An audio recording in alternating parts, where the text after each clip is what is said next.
Good morning and welcome to the Red and Ed Show, where it's always morning, even in the afternoon. I am your host, Jay Edgar, and I am joined this week, as we continue to wait for Elaine to return from her extended hiatus, by podcast newcomer Katie Zed. Katie, welcome to the Red and Ed Show.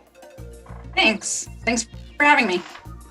Yeah, I know I was supposed to have Paul the hairy-chested libertarian on this week, but you had been so into the trial here, and we're looking into the closing arguments, and I do think that that's going to be the vast majority of what it is that we do on this particular weekly discussion of the news here, that I thought it would be prudent to come and have you on here for this. So I know, like I said, that's going to be the majority of what we're talking about here, and thank you, by the way, for paying attention to as much as you did, because it's really good to have someone who's been this informed. Yeah, and I know you've been looking at the other trial, too, that's going on this week that I haven't even covered on my morning show, so you might have to lead me on that one just a little bit, too, as we talk about it as well. But before we get into the business and the hard tax of stuff, and before we even start to sell the wares, why don't you tell the audience a little bit about yourself? Well, there's not much to tell. I'm a wife, and I live in North Georgia, and I'm a property manager by trade, but I mainly like to make memes on the internet. That's my passion. And that you are very good at, by the way. I've been putting some of those back up. I've been putting those up on the Contemporary morning stream all the time. I really like the meme game here. You and Arvolt together just make the news a little bit easier to swallow, and in little bitty bite-sized pieces, too, and I love that. We formed a team. I think it's going well. Yeah. So, well, we've got a lot to get to for this here, so let's get into it. Let's get started. And I do have some surprise stupidity here for you, by the way, at the end of the show, too. It's hard to do surprise stupidity when somebody religiously watches the show. Like, that was one of the easiest parts when Elaine was here, was she never watched the morning show. So I could find something outrageous, talk about in the morning show, and just, well, it's in the notes. I'm usually here for the morning show, but not the evening shows, so... No. Well, we have got a lot to get to here today. As mentioned at the top of the show, we will be talking about the Rittenhouse trial for probably the majority of the show. The closing arguments just finished up, and, well, there was some base stuff in there, too. My goodness. I couldn't believe some of the stuff that got said on that, but we'll talk a bit about that. The fact that Evers is calling up the National Guard in anticipation of the verdict, which, well, I'll give my opinions on that at the time, too. Well, I'll give my opinion, too. I have lots of opinions. And it's going to be that. We also have to talk about some COVID stuff, including the Aaron Rodgers controversy, the Fifth Circuit doubling down on their decision, and, you know, those new articles are coming back out that are telling us all about those death statistics, you know, just like somebody might have mentioned that they were going to, so we'll talk about that. I want to cover a little bit of the Veritas thing because it was just breaking last week when Quest and I were sitting down talking. Now that we've had a week to digest it, even going around the trial, I want to talk just a bit about what was happening with that and what this means going forward. And, well, if the left doesn't have January 6th, they don't have anything, but we will talk a bit about what's going on with that, including the D.C. court temporarily blocking the release of Trump's records, a new round of subpoenas, and Steve Bannon getting arrested. So we'll talk a bit about that, plus we'll close out with some surprise stupidity to end out the show this week on the Red and Ed Show. Thank you, everybody, for tuning in live over on YouTube, Twitch, DLive. We're on Twitter, I don't know where to find it, and my Facebook page. And if you're over on YouTube and you would prefer one of the other platforms, they are conveniently linked in the description below. You can also find all of those links on the DLive as well. Twitch limits what we can do on the links, so you can't find them there. But yeah, you'll find various links throughout the chat as well. So go ahead and check all those out. Or if you'd rather, you can take us, or you can't catch us live, you can catch us on demand over on YouTube and over on BitChute.com, both also linked in the description. We have the audio platforms, which I'm a little bit behind on, so we'll have to catch up on those at some point here. And yeah, also make sure you guys go check out TurnSomePagesProductions.com. Go and check out that website. We are still on a coming soon basis, but we've got everybody on board right now. We've got a great lineup of creators set to come back and start creating and submitting to the webpage, where we will feature the Daily Ignoramus, the Breakdown with Birkenhoff, the R-Rated Conservative, who looks like he will be coming back from his hiatus coming up fairly soon, the Freckles of Brit Show, and the Porch Boys. So go check out all those shows while we're waiting for the website to come up, and check out the GoFundMe. All donations to this channel also go directly into the website, so anything that you see in the live chat, subscribe on Twitch, buy me a coffee, D-Live Lemons, if I can figure out the conversion rate off of that, all of that goes directly into there. So anything you do right now is helping out the website, and thank you very much for that. Well, after quite the exhaustive introduction over here, I think we got a little bit of news to catch up on from the past week. I can probably take the intro music down here for just a little bit. You're excited to go over some of this stuff? Absolutely. I'm psyched to talk about it. I've been holding it in all week. Well, that'll be good here. We got some stuff to go over before we get into the trial stuff, just some small stuff that is either an update on a previous story or something that didn't quite fit into anything else.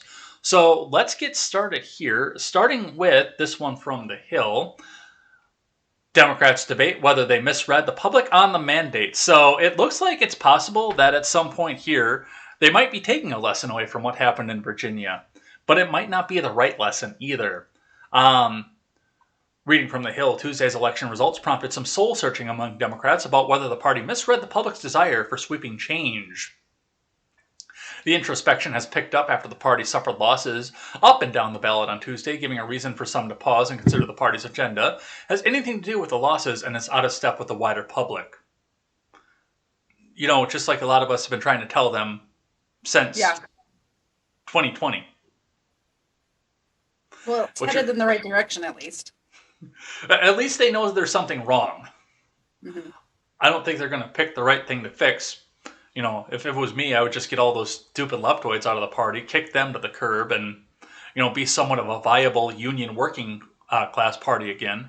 But it's like all the elites are supporting the Democrat Party now. Yeah.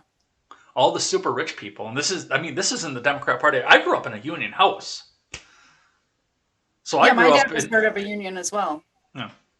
I grew up on the belief that only Democrats are good and all Republicans are evil because of the union influence that came off of that. And, you know, the Republicans were just out there for the rich people. And now it's like, okay, well, GE put billions of dollars into the Democrat Party. Bloomberg put billions of dollars into the Democrat Party. Microsoft, Amazon. Who's the party of the rich all of a sudden? It's not the same as it, like, when I was growing up, the Democratic Party was not the same. They didn't have the same values even as what they are today. Yeah. Like the Democrat Party was more like the Republican Party is today than the Republicans are closer to what it was back then than the Democrats are, for sure. So, well, hopefully they'll take some lessons away from that.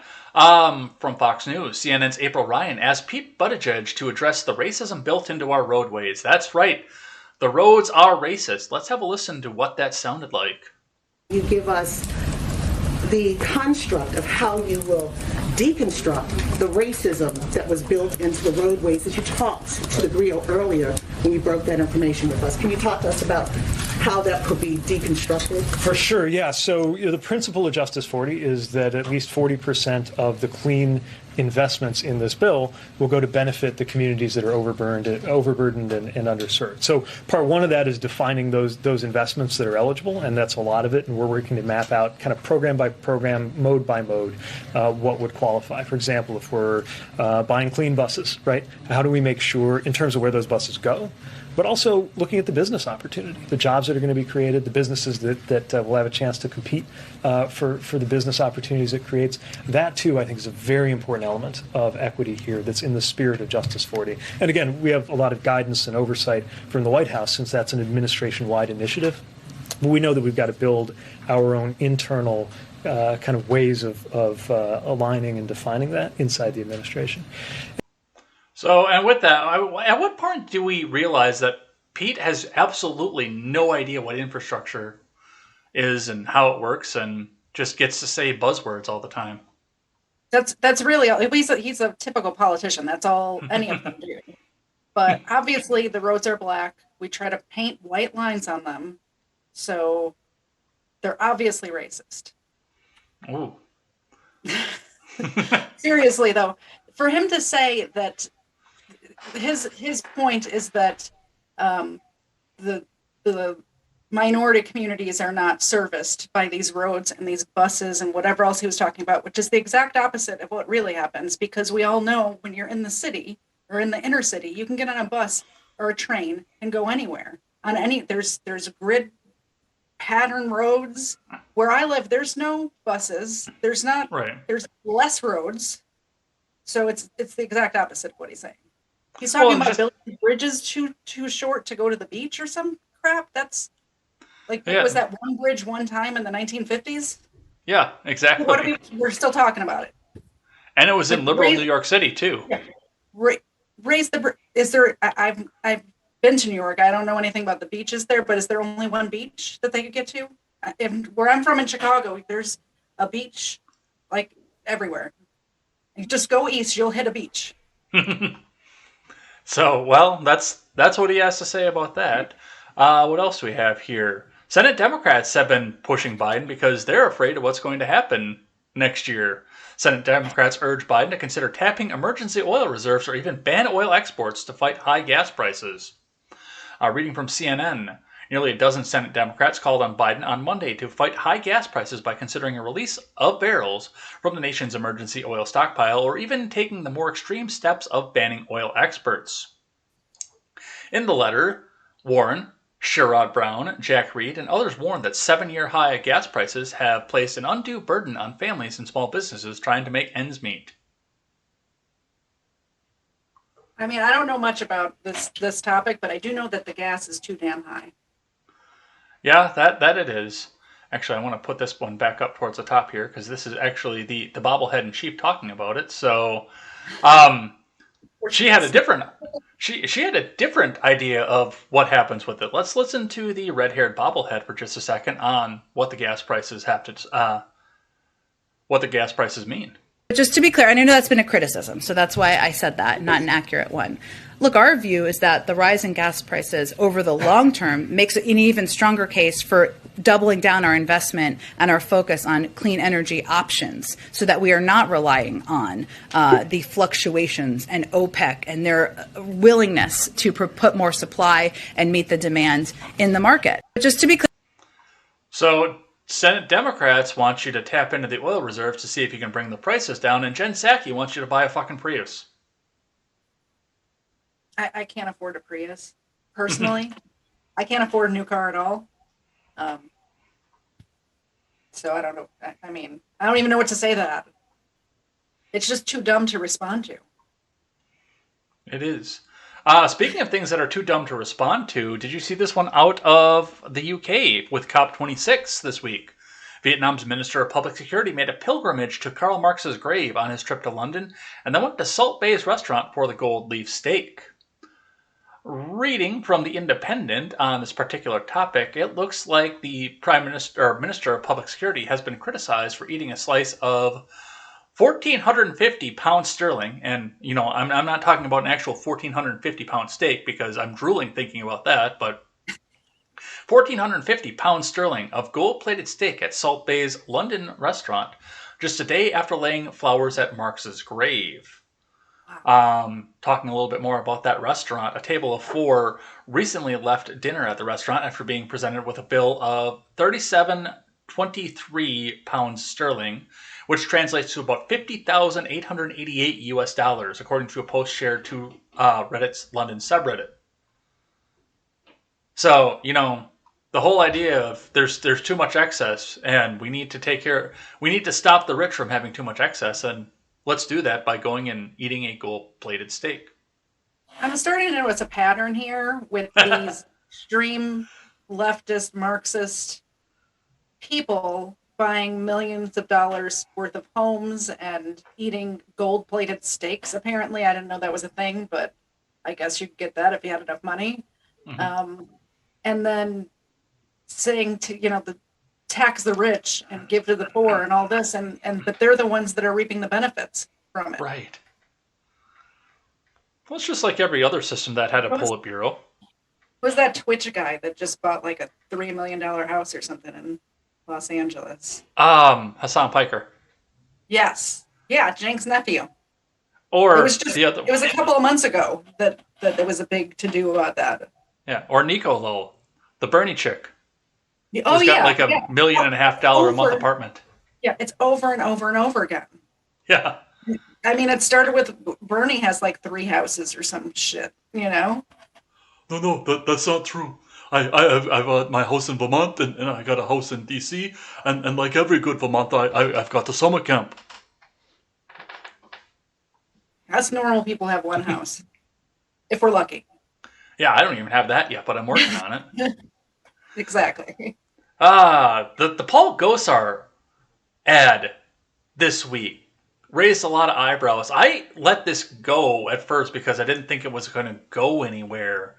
But Paul Gosar this week put out an ad. It was towards the end of last week. Put out an ad in which he superimposed himself and his political enemies over characters from, I believe, Attack on Titan, an anime that I've never seen, because the only anime I've ever seen front to back is Cowboy Bebop. And it caused quite a stir. You know more about it than I do. Oh, I recommend Cowboy Bebop, absolutely. But I can't recommend any other anime because I don't know anything about it. But let's watch what this video looked like, and we'll talk about AOC's pushback to this.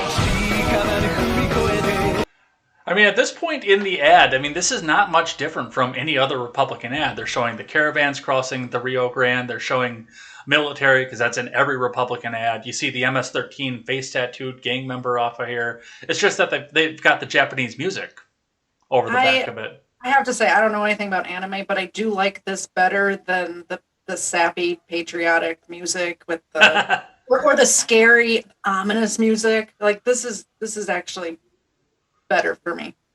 All right, let's keep going.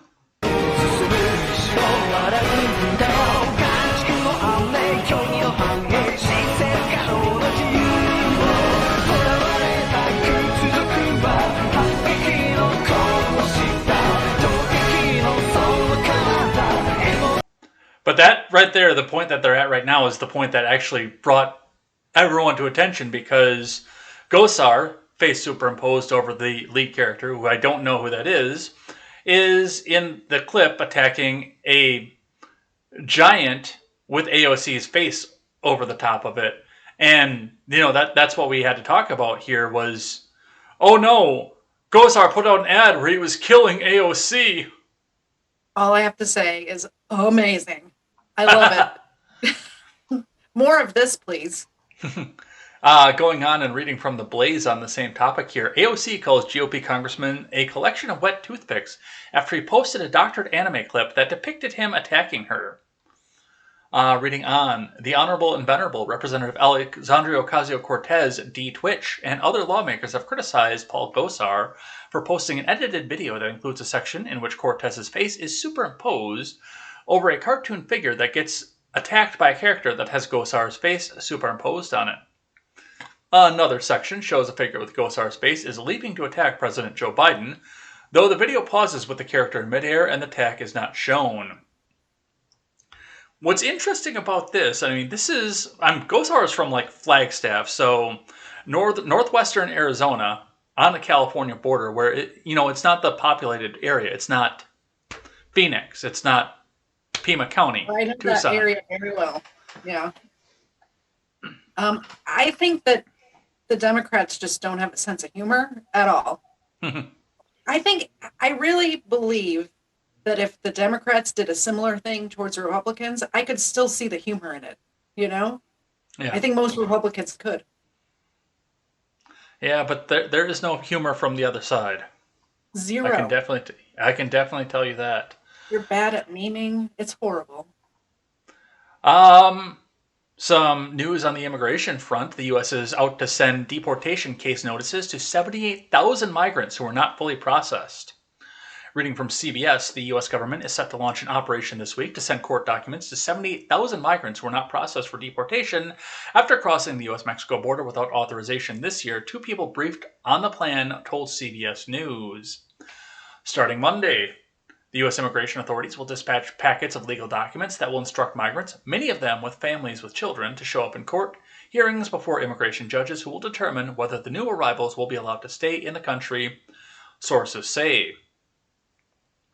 The ICE plan, dubbed Operation Horizon, is designed to place tens of thousands of migrants who received ad hoc processing near the southern border into deportation proceedings. The agency will be sending migrants notices to appear as well as other documents. I've got 2 things to say about that, but I want to hear from you first. They're not going to show up. What do they think this is? That they're not going to show up for that. Would you? If you were them, would you show up? Probably not. That's it. This is a waste of time and paperwork. They're cutting down trees for nothing. Not only that, I can't really anticipate that they find them to begin with. That's true. I didn't think of that. But yeah, where are you going to send the notice to?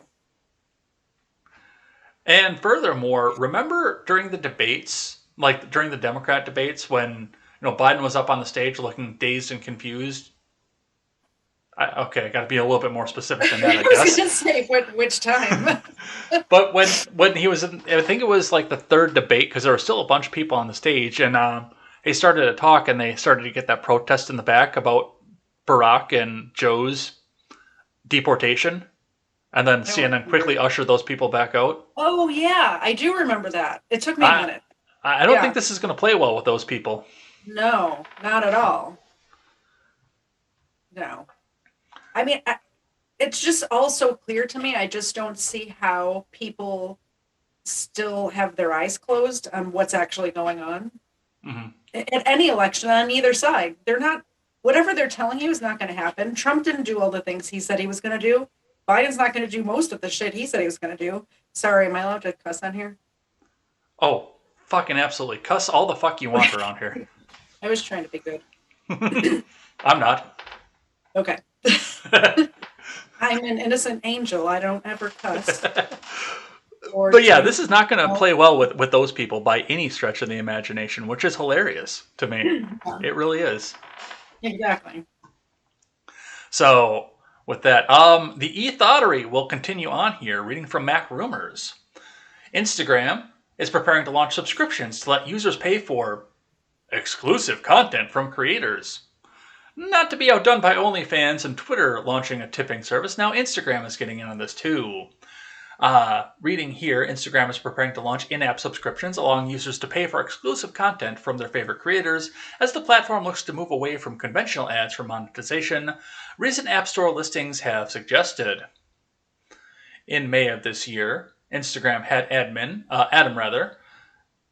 Adam Mosseri said in an interview with The Information that the platform was exploring the idea of subscriptions, explaining there are different ways to facilitate a financial relationship, simping, between a fan and a creator. Being able to subscribe to some differentiated or unique exclusive content actually feels more, I think it's addictive, as a fan than seeing an ad, he added. I bet they started this ball rolling when OnlyFans made that announcement.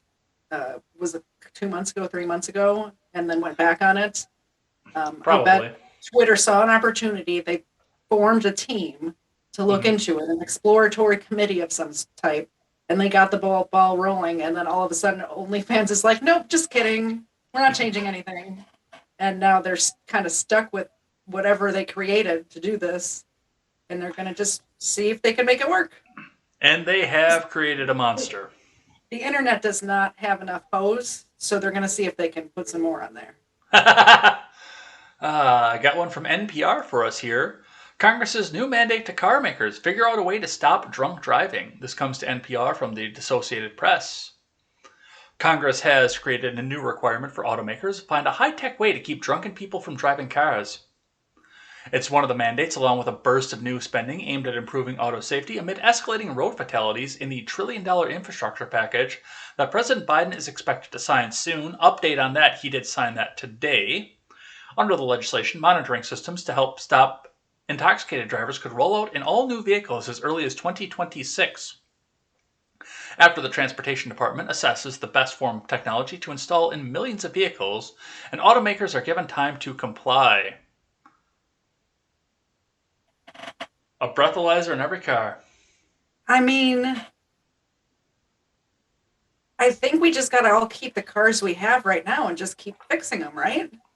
Like, what's the other option? Like, I'm not going to do that. I don't drink and drive, but I'm not going to do that. Well, to go on, because we've explored this idea on this program before and talked about what this all entailed, because I wasn't sure if there was just going to be the blow tube in every car, which is insanely unsanitary. I got to tell you right off the bat. Or it did look like they were talking about renting a car and you don't even know who was doing what to. I don't know. I don't generally lick the cars that I rent. And then they were talking about sensors across the top of the windshield, and then a camera to make sure that you're not having somebody else blow into the tube. And I'm like, this is way too much government invasion. This is going to get shut down by. I mean, I don't know how I'm supposed to be in live chats and stuff while I'm sitting in traffic if they've got a camera. It's crazy. So yes, Alex Atti, the national president of Mothers Against Drunk Driving, says this is monumental. She called the package the single most important legislation in the group's history that marks the beginning of the end of drunk driving. It's not up to the state. It's just not up to them. Mm-hmm. You make the fines bigger, you put people in jail for doing it, and that's all you can do. You don't come in, you can't, government cannot be sitting in my passenger seat. They can't call shotgun. That's it. Yeah. Ouch. No. Nazis, out! Get out! Some New Jersey news here. Senate President Sweeney concedes in his stunning election loss to Edward Durr, who spent $150 on the campaign. I didn't. Excuse me.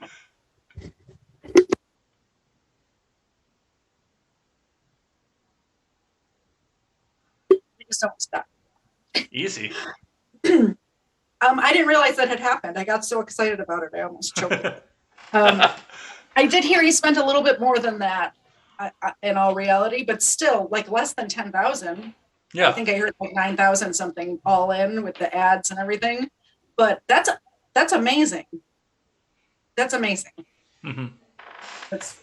I thought they were going to fight that more.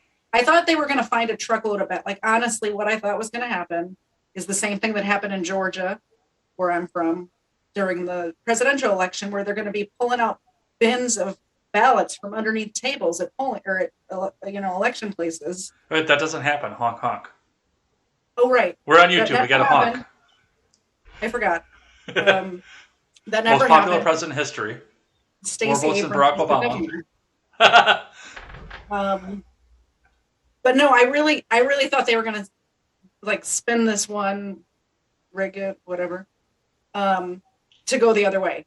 Like when he didn't concede right away with such a margin, I thought it was over for Durr. Yeah. But good on that, Dan. It's good to see that go. Let's grab one from Politico here. 51-month sentence urged for Q shaman Jacob Chansley. So, yeah, they're going for sentencing right now. I've not had an update as to what the judge decided, but the prosecution recommended 51 months for the guy who walked through the Capitol in buffalo horns. Did he, I'm not familiar with this case, but did he actually do any damage? Did he take anything or anything like that, or did he just walk around? It talked about the fact that he might have, like he was the one riling people up. They also talked about the fact that he might have actually attacked somebody while he was in this to get in. I haven't watched the trial, so I can't really confirm whether or not he did so, but it does look like they had more than just trespass on this particular one. But the other side of that is, with that, he's also probably the most visible person. Well, he dressed up like a goddamn idiot. So, of course he's the most visible. What would... If you wanted to hide in the shadows or with the crowd, I mean, he wanted to be up front and center. He wanted publicity from this, and he got it. So whatever the price for that is going to be, I guess it's going to be. But I really believe if he didn't break anything or, you know, break in, if he just walked in and walked around, then what are we talking about? This several months, I forget what you said, however many months sentence seems a little dumb to me. 4.5 years, by the way. That's crazy. I mean, I guess he can start a YouTube channel in 4 years when he gets out. Maybe. Bro, I'm just trying to be famous. Yeah, yeah. I posted that so many places over this last week. I love that line. That is Mr. 4 Doors More Whores to you, Mr. Binger. Speaking of riots that we'll be talking about in just a second, BLM has threatened riots, bloodshed in New York City if Adams brings back police unit. Mayor-elect responds. Reading out of Fox 5, a Black Lives Matter leader in New York is vowing riots and bloodshed if Mayor-elect Eric Adams reinstates New York Police Department's controversial anti-crime unit. Hank Newsom, the co-founder of Black Lives Matter of Greater New York, made threats following a heated meeting with Adams at a Brooklyn Borough Hall. Well, they wouldn't like it if I was mayor, because I would bring back stop and frisk. The crime stopper unit, they would be back. I'd probably double it. I'd put them all in the neighborhoods where the crime happens. I don't know what kind of neighborhoods those are. I haven't done a study or anything like that.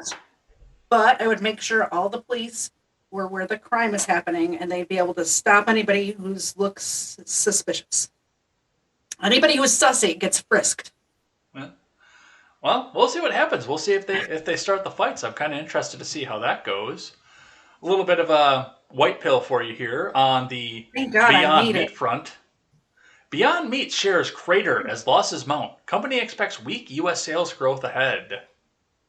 That's why people should just... Reading from CNBC, Beyond Meat stock cratered 19% in pre-market trading Thursday after the company reported a widening loss in its third quarter as U.S. demand for meat substitutes shrank and higher costs ate into profits. So I looked at this and I thought to myself, you know, honestly, there are a lot of people out there that probably looked at this and said, okay, how bad can it really be? And I bet you a lot of people went out and bought a package of this right at the beginning and said, okay, I'm going to try this. I'm going to see how bad it is. Did you do that? It seems like something you would do. I thought about it, but I couldn't bring myself to do it. I did debate it because I'm the kind of person who would, go out. I don't want to make a judgment off of it. I want to know for sure. You didn't get one of those Whoppers that they had all those advertisements for with the... No, I haven't eaten at a Burger King since they put out the Chick Fries commercial 3 years ago. Oh, I haven't eaten at a Burger King in probably that long, but just because it's kind of gross. Oh, Burger King was my favorite. I liked Burger King better than all the rest of them, but their ads are so fucking cringe. I can't stand to give them money. Fair enough. I've never tried this Beyond Meat because I eat real meat like a real person. Like I would have a cow in the backyard right now if I could. That's how into meat I am. Yeah. I really want to steal. My next door neighbors have chickens. I really want to just grab one of them and slaughter it and cook it up. I think I might get in trouble for that. I forgot. I'm an innocent angel. I would never do that. I just think about slaughtering a chicken sometimes. That's all. So, and I mean, this wasn't a little bit that they lost their ass on. Like, they lost their ass on this. Does anybody know what's actually in that stuff? I'm sure you can read the ingredients. That sounds It's supposed to be plant-based protein, so it's going to be a lot of soybean, a lot of legumes, a lot of stuff like that. The more protein-rich plants. Soybeans? Soybeans are a side item to the meat. Like, yeah. You know. Well, the other thing that I don't get, I mean, because this is supposed to cater to vegans. Yeah. If you're a vegan, if you've sworn off meat, why do you want something that looks and tastes like meat? I don't understand vegans. Both of my sisters, I have two sisters, and they're both pescatarians. I don't understand it. I don't eat any fish. I'm whatever the opposite of that is. I eat meat, and that's it. No fish. I'm a big fan of fish. No, it's disgusting. I love fish. Ugh. I can't even stand the smell of it. I can't go into a seafood restaurant. That's gross. Not even a 1 pound fish? No. Come on, ladies. Come on, ladies. Stop. It's going to get stuck. Somebody did that in the live chat earlier. That's the only reason it was right on the top of my mind, too. The plague has returned from the New York Post. A Colorado house cat tests positive for the bubonic plague. Wait, who tests positive? A California house cat has tested positive for the bubonic plague. Did they just kill it and bury it somewhere? No, it's still I don't see the alive. problem. Why is it still alive? This is apparently not as uncommon, because I read into this article earlier. This is apparently not as uncommon as you think, because they get into it, they eat the rats. The rats still carry the plague. It's just we have enough sanitary measures that we don't have to deal with them anymore. But the rats still carry the plague. Are they making the cat wear a little mask so it doesn't spread to us? But it's not airborne. Bubonic plague was bloodborne. Do I look like a goddamn scientist, Gio? But no, the cat is still alive. It's being treated. They have medical veterinary treatments for this kind of thing. But it's not something you expect to see. The bubonic plague is still out there in a house cat. The cat can't give it to people.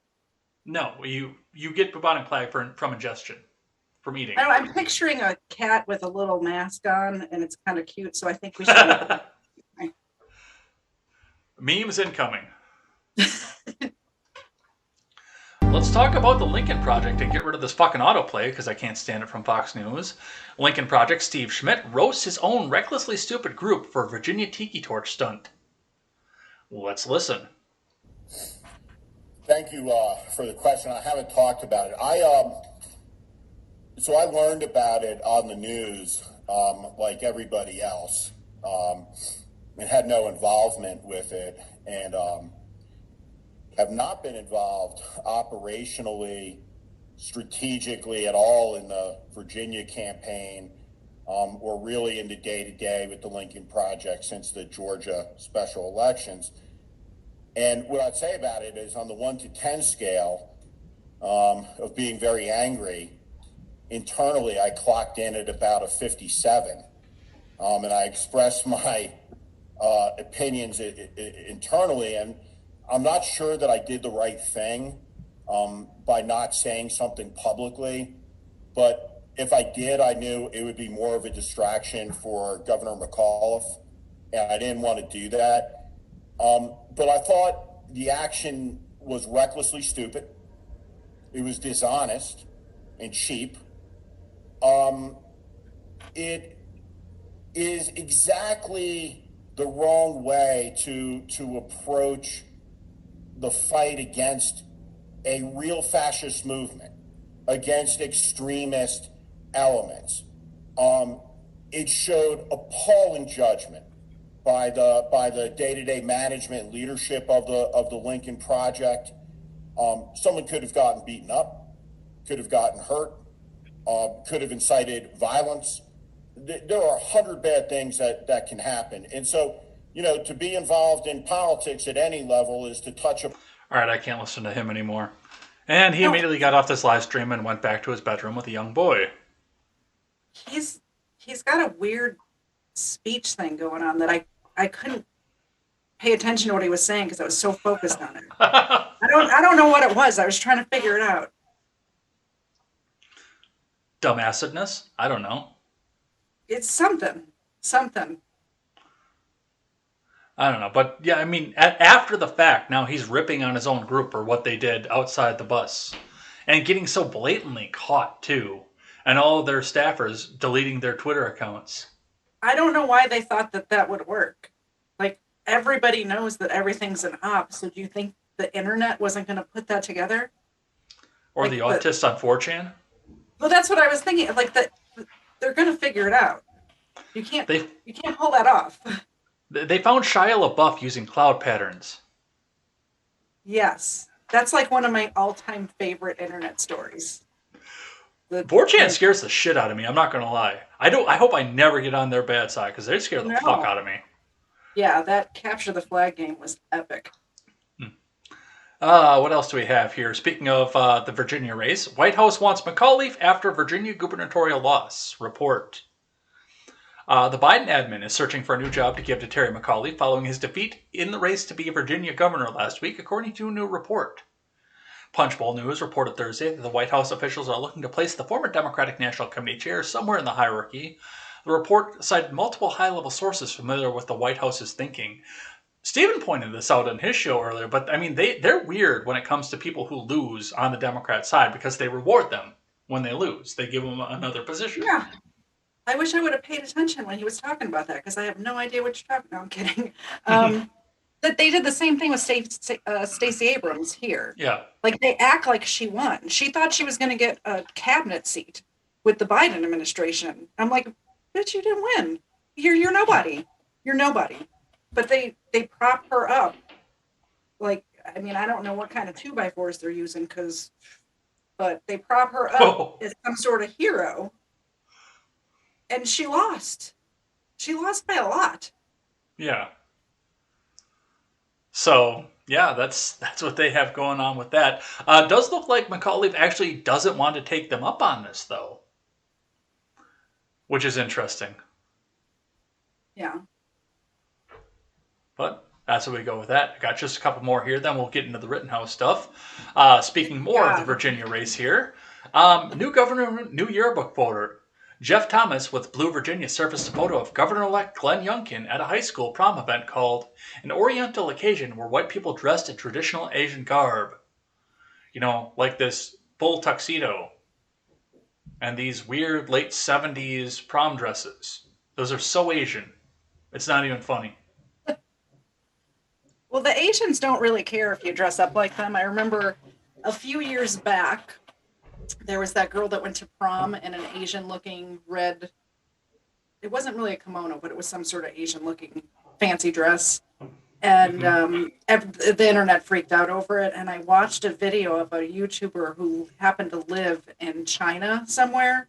And he went around the streets of China and asked Chinese people, like legit living in China, Chinese people, if they were offended by that. They're like, no, we love that they're celebrating our culture and she looks beautiful and whatever. So it's people just want something to be outraged by. Yeah. They don't care about the Asians. They sucker punch the Asians in the street. They don't give a shit. I do like, and I will give them the benefit of the doubt on this one. An attempt was made. It failed, but an attempt was made. No, yeah. Speaking of school boards here, from the Daily Mail, Arizona school board president kept secret dossier on parents opposed to CRT and mask mandates that was discovered after he accidentally sent a link to a mom. Private investigator ran background checks and filmed parents. And it's the Daily Mail, so pretty much the entire article is right in the headline. Yeah, exactly. I don't know why they're demonizing parents all of a sudden, but it's going to drive so many people to homeschool or figure out, even if they have to work, have both parents working. I'm assuming these people have two parents in the household. Some of them probably don't, but they'll find groups to homeschool where, there's 6 or 7 kids and they go from house to house to learn whatever they're supposed to be learning. But it's like they're making the school system so bad that it's going to collapse on itself, just like everything else they touch. Yeah. They're going to ruin it. And I noticed that. And I talked about this one because this was on Contemporary this morning too. I noticed this too. And this was something I noticed. Kind of what got me into the political fold is noticing, there's people out there. Like, I followed Scott Walker on Facebook. I know Facebook is cringe and I used to use it all the time. But I followed Scott Walker, our former governor, on Facebook. And to go in there, and every time he posted anything on Facebook, you just go into the comment section and there are 10,000 comments from anonymous fan pages, no face, just a logo or a cartoon or something on there, calling him every fucking name in the book, and anybody who dared to respond to them, hey, Jim, go pay your child support. Somebody who uses an avatar and doesn't have their real name, those people, man, hate those people. All right, and the last one we're going to do here is we're going to do the Tim Pool rant. I've heard this rant so many times. It's hilarious. And I'm going to use the selectively edited version. I'm not going to do the full one because that's what they're trying to do here. They're trying to paint him out as an anti-Semite, a white supremacist. So let's listen. Wagey for DMV, that is at Wagey Supreme, tweets out, must see Tim Pool goes on a completely unhinged anti-Semitic rant. These seen people reports are or two. evil. I'm asking myself, who Adam Goldman of the New York Times, evil. We've got to stop playing these games. Why? They want this country to... That jump cut, that noticeable jump cut right there just Huge tells jump me cut. huge jump cut. Like his face shifts a quarter of an inch on the screen. Mm-hmm. burn. They want power, and they will get it by any means necessary, and they will use the power of the federal government to do it. I am looking at all of you right now, and I am telling you this. The police will kick your door in and bash your teeth out the moment Black Lives Matter protests you. We've already seen it happen. You think this is a joke? James O'Keefe's legal privileged communications were just given to the New York Times, and Adam Goldman, with a smile on his face, published it. He doesn't care about this country. He doesn't care about our norms. These people are at war with you, and they will burn your life to the ground like they're doing to Rittenhouse and like they're doing now to James O'Keefe because you dare oppose their power grab. This is not a joke, and it is getting worse. And in the next 10 years, as we enter the fourth turning and it escalates, it is going to get worse. James O'Keefe is a journalist. The federal government stole his privileged legal... And that's, I mean, he went on to get even louder at the end of this clip. I've seen the full clip too. I didn't have it prepped for the show, but he went on to get even louder. But I mean, Tim is pissed, no doubt, for good reason. But just the cut there, Goldman, this person's evil. Well, I mean, there's nothing saying that person's not evil. So, but here's my thing with that clip. I've heard it several times, and it took me probably the third time hearing it to actually listen to what he's saying. And he's absolutely right. I agree with Tim.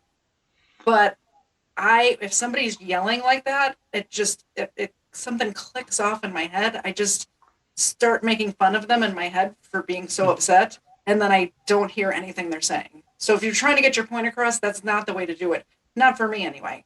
It's hard to listen to. But he needs to just calm down.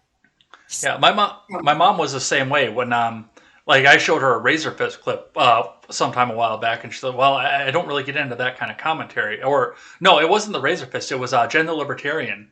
It was an article about parents and parenting that she was rebuking as she went through there. And you know how, I don't know if you've ever listened to Jen the Libertarian. She's another Atlanta person, by the way. But I mean, with her podcast, and I liked it at first, but it grated on me for a while because it's F word every third word for her.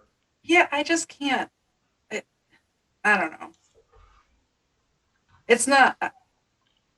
Swearing happens naturally when speaking, when you're just talking to people, but to use it as a tool just makes me kind of turn it off.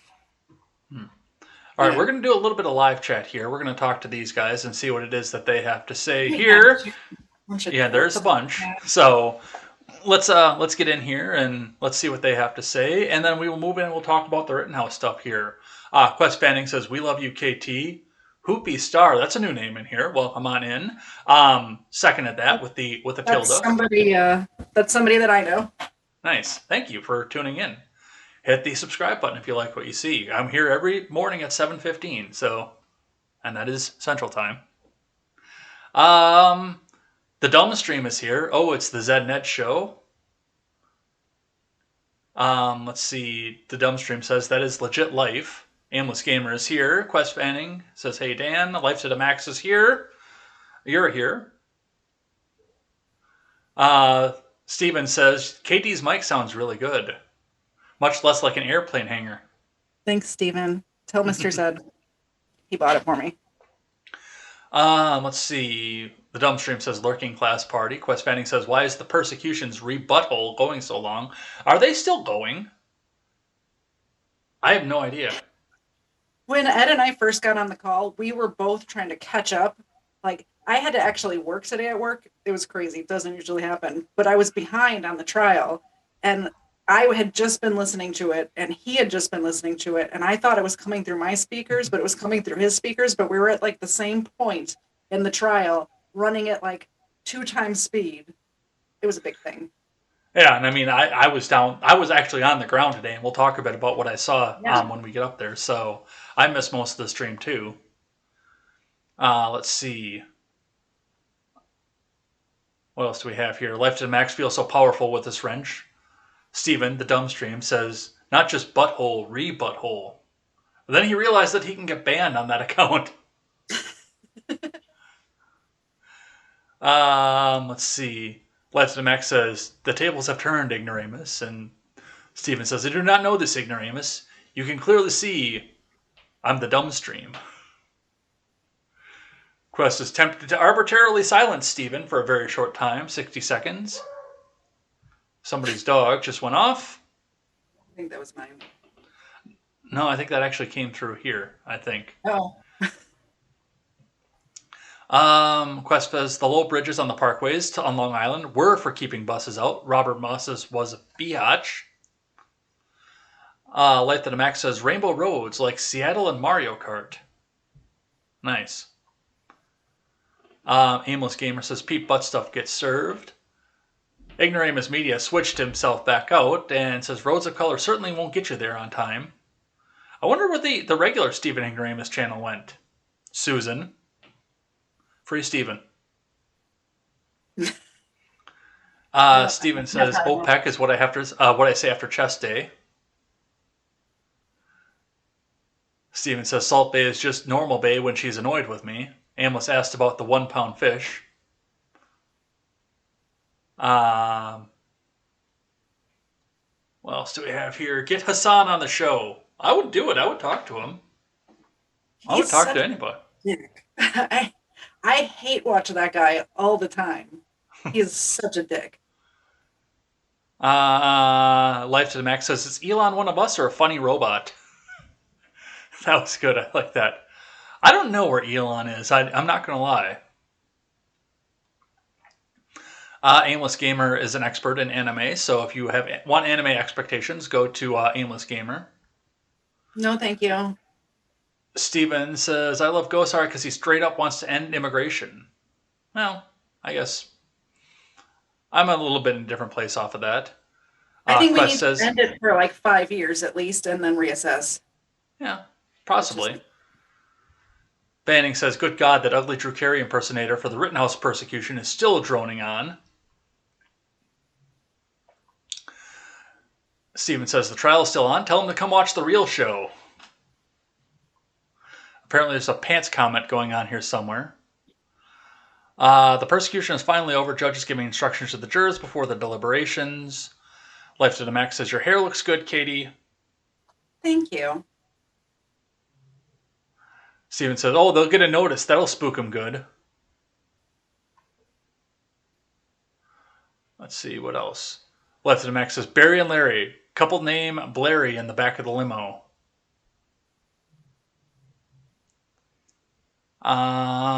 Quest plays soccer on a field behind Cropsey Avenue Home Depot near Coney Island called Six Diamonds Field. I gotta skip some of it just because I know we're going to be up on the clock with the Rittenhouse thing, so unless there are questions, I got to take the best stuff. Talk about it. Talk faster. We got to get to it. Old Bear says, I so badly want to watch this, but D-Live is being a total ass right now. Everyone else liked the Arthur Slowski voice. I didn't have a problem with D-Live earlier on today. No, I'm sorry I did, because it froze up on me. So I finished watching Daily Ignoramus on Twitch. Steven says, idiot, that's literally what I'm wearing right now. Goat pants next to your turkey costume in your closet. Let's see, what else do we have here? Smothered in sports of beef sauce. Ron Helton prefers Whataburger. Welcome in, Ron Helton. Ben Wild is here. The opposite of vegan is Texan. Oh, maybe I need to move to Texas. I already said if I was going to move somewhere to be to Arizona or Tennessee. I got to stick to that. Let's see. What else do we have here? Ben Wild says, 100 bad things could have happened, like, a senile old man who makes duties in his pants, and this cackle push hens person could be elected as our leaders. Ben Wild says Stacey Abrams has gout at the face. Ron Helton says 6x6 man-made steel reinforcement beams is the props that they use to prop up Stacey Abrams. I was wondering how they did that. Ben says, hey, now I have one of those weird 70s prom photos. Mine is authentic, and I look like the quarterback from Revenge of the Nerds, but whatever. Haven't seen that movie. It's a good movie. Because I've only seen like 5 movies in my life. That's weird. Let's see. Leibt, Max is impressed by the fact that you're showing your face. Thank you. Ben Wild says that Cap really subtracts at least 9 points from his cred. Dude, don't be raiding a UC Narc's closet for your wardrobe. Let's see, what else do we have? Ben Wild says, I mean, fucking say fuck when it's fucking appropriate. Steven says, to be fair, Jen is extremely cringe. I liked her at first, but yeah, it took a while. And I just started to realize I couldn't really stand her after all. She was a good person to interview, though. Like, it was nice when she was on my show, right back she was on episode 6 of Ed's World, all the way back in the beginning. And I don't think she said the F word once on my stream, which you're allowed to do. I don't think she said it even once. I try not to cuss, just because I don't want it to be too bad of a habit to where I end up doing it like in front of the CEO of my company or something like that, or my grandma, or I try to think about it. That's all. Unless I'm drinking. There's a couple of people probably in that chat that have been around me when I'm drinking, and then I can't not do it. All right, and Quest will get last word until we do the Jen Psaki and circle back, and says KT's second, third, and fourth homes: Arizona, Tennessee, and Texas. All right, let's talk Rittenhouse trial, because this has been a wild week of trial, and this has been, for the most part, all I've talked about on Contemporary from the time it started. Because I went down on the day of jury selection and just did a walkthrough and missed on a couple of my targets from the video, so I corrected that today here. And I went down again today and just looked to see if there were any major riots. Sheridan Road is still open. 55th Street is closed off. They don't want people driving through there, but Sheridan Road is still open. Everything is still open. You can still get around Memorial Park.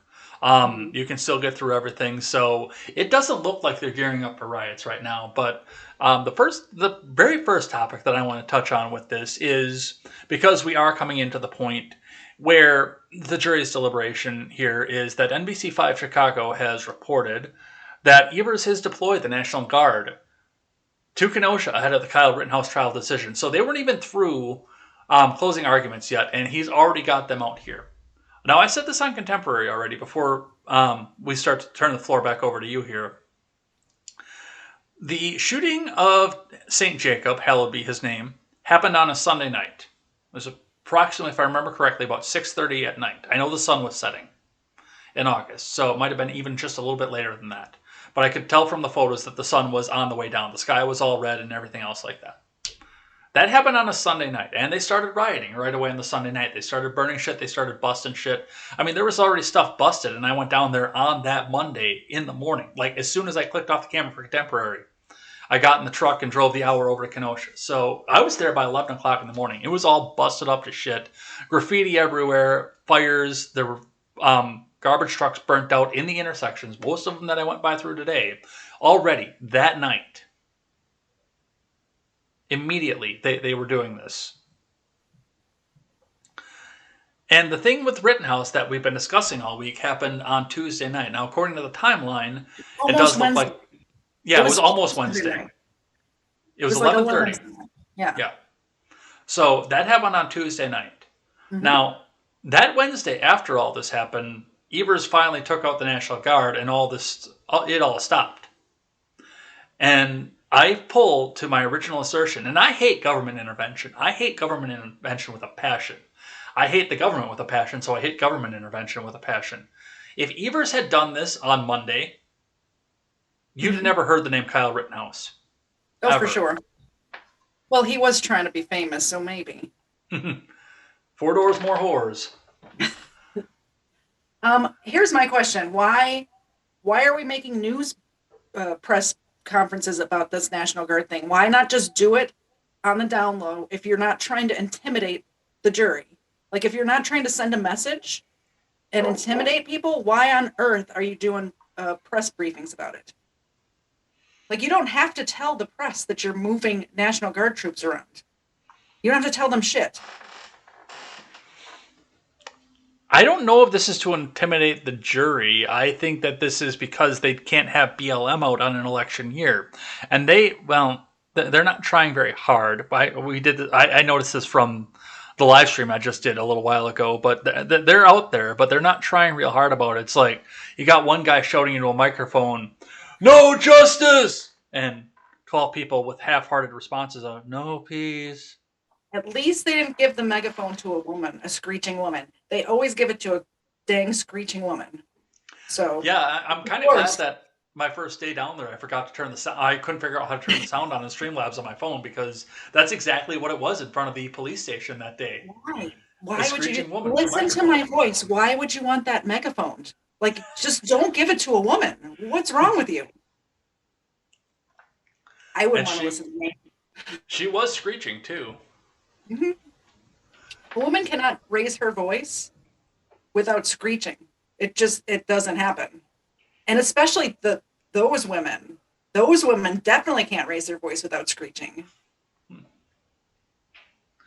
So that's going to be happening. And yeah, I don't think that there's going to be, and like, that's been the big fear for this. And I know that you talked about it in the live chat about the fact that the jury they're not sequestered because COVID. Which, speaking of that, with COVID, this would probably have been over months ago already. They could have been sequestered, or they might still be sequestered during deliberations if it goes on for days and days and days. That may happen. We went live before it was over. I don't know if they've picked the jury and what happens with that. This is a very interesting jury, the way you all do it in Wisconsin, Cheeseland, the land of the cheese. You have a big group of people and everybody thinks they're going to be a juror until the last moment. And I'd never heard of this before and I like it. And the reason being is if you're on a jury and you know you're an alternate, are you really paying that close attention? So the way Wisconsin does it is they had 20 people, I believe it started out with. Yeah. And they ended up getting rid of one guy because he told a joke. I want to hang out with that guy. Me too. He seems awesome. He seems like a grandpa or something. Like he's telling dad jokes. It's not a good joke. It's the fact that he told the joke. I can hang with people that can tell jokes or that want to tell jokes, even if they're not good jokes. Another lady was pregnant and was having some sort of morning sickness. So the point is there's 18 people or 16 or whatever we ended up with today at the end of closing statements, and they do like a bingo ball thing where they put their names in there and they pull 12 people out, and those are the 12 people on the jury. But all of those people have been paying attention the whole time because they thought they were going to be on the jury.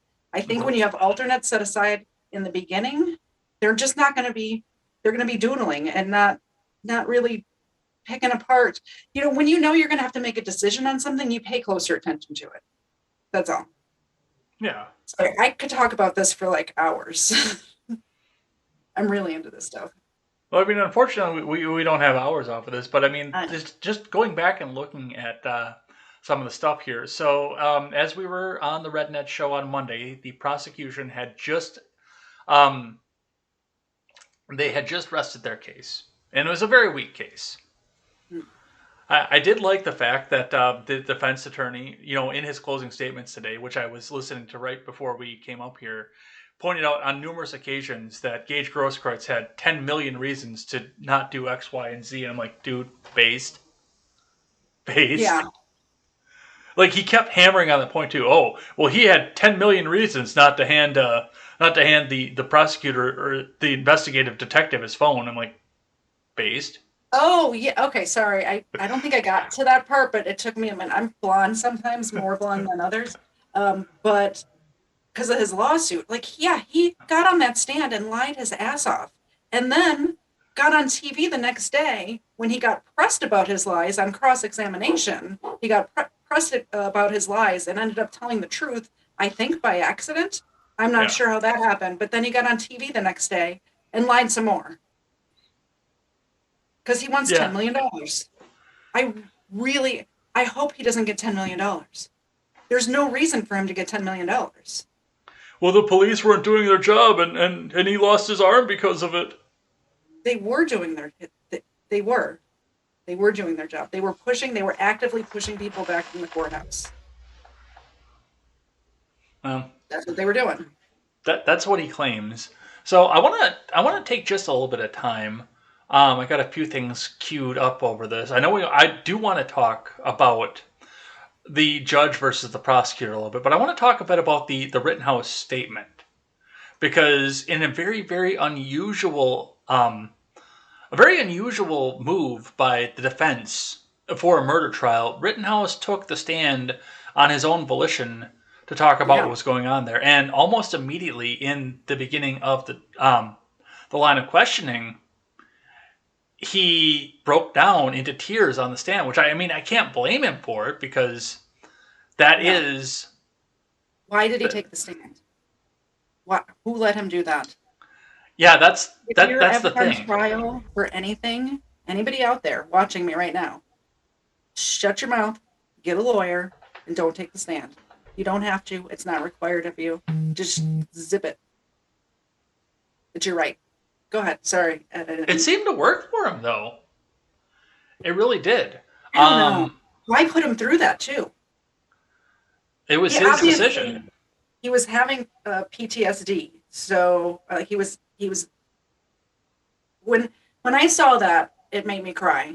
And I cry over a lot of things. Like, I could see a shopping commercial or whatever and cry. But it really did. And so I showed it today, or Mr. Zed, when I got home.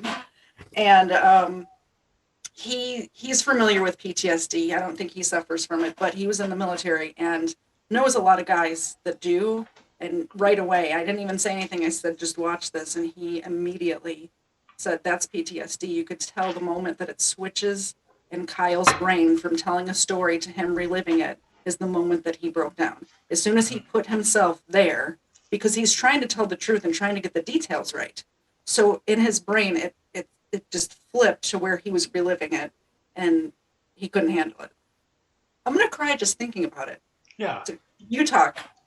Well, it was...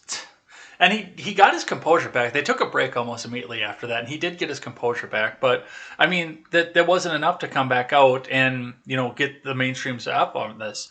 NBC News was the report that I used off of it, writing the headline in here. Kyle Rittenhouse sobs on witness stand, says he gunned down these men after attacks. And I know Binger tried to push him and tried to trip him up and kept repeating his words over and over again. He did very well. Yeah. On the cross-exam, yeah. Dude, the patience that he had there. And I pride myself in pushing a lot of patience to myself, like trying hard to keep patience on a lot of difficult things that I go through over my life. I don't think I could have sat there and took the same dumbass question 25 times in a row like Kyle had to. It was very repetitive. Mm-hmm. And he crossed lines that he shouldn't have crossed, which I'm sure you're probably going to get into. Yeah. But it'd be very difficult for me not to give smart-ass answers when he started getting repetitive. Like, dude, are you dumb? Did you not hear me? You just asked me that. Like, I wouldn't be able to stop myself. So I give Kyle lots of credit. Towards the end of it, the icing on the cake for me was, he was being asked over and over again, did you intend to shoot?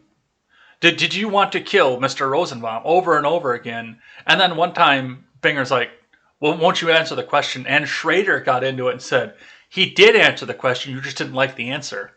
Yeah. Was that the judge that said that, or the defense? No, that was the judge. Yeah. It was. Yeah. Which was based as shit. I think so. I think This judge is a very good judge, and everybody keeps calling him based, and even I've called him based. But he's really just following the law. Like, we should expect this of all of our judges. The fact that it's a surprise to us is a problem with our country. The fact that we're surprised the judge is following the law is a horrible thing. Yeah. When you really think about it. Well, one of them that got that played over and over again, got played out again, was this quick clip here. According to the tweet, Tosca Austin says, Judge rips Kyle Rittenhouse prosecution. I was astonished when you began this examination by commenting on the defendant's post-arrest silence. That's basic law. It's been basic law in this country for 40 years, 50 years. Let's listen to base Judge Schrader and what he had to say.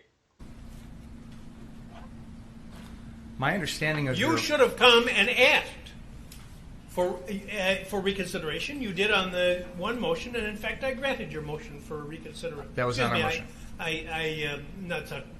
Excuse me. I did. I granted. We did not move that to was reconsider. Their motion. We have not filed any motions to reconsider in this case. That was their motion for reconsideration, which I denied. But I said I denied it, or I indicated a bias towards denial is what I did. Held it open with a bias towards denial. Why would you think that that made it okay for you, without any advance notice, to bring this matter before the jury? I was astonished when you began your examination by commenting on the defendant's post-arrest silence. That's basic law. It's been basic law in this country for 40 years, 50 years. I have no idea why you would do something like that.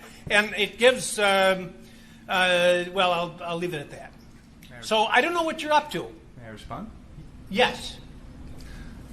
We filed an other acts motion on this exact issue because, in my mind, and I argued this, it is identical to what was going on the night of August 25th, in the sense that the defendant was using this exact same weapon. He was using it in a manner to try and protect property. No, he wasn't. Your Honor, with all due respect, I'm not going to rehash the motion. That's absolutely untrue. No. Your argument's of record.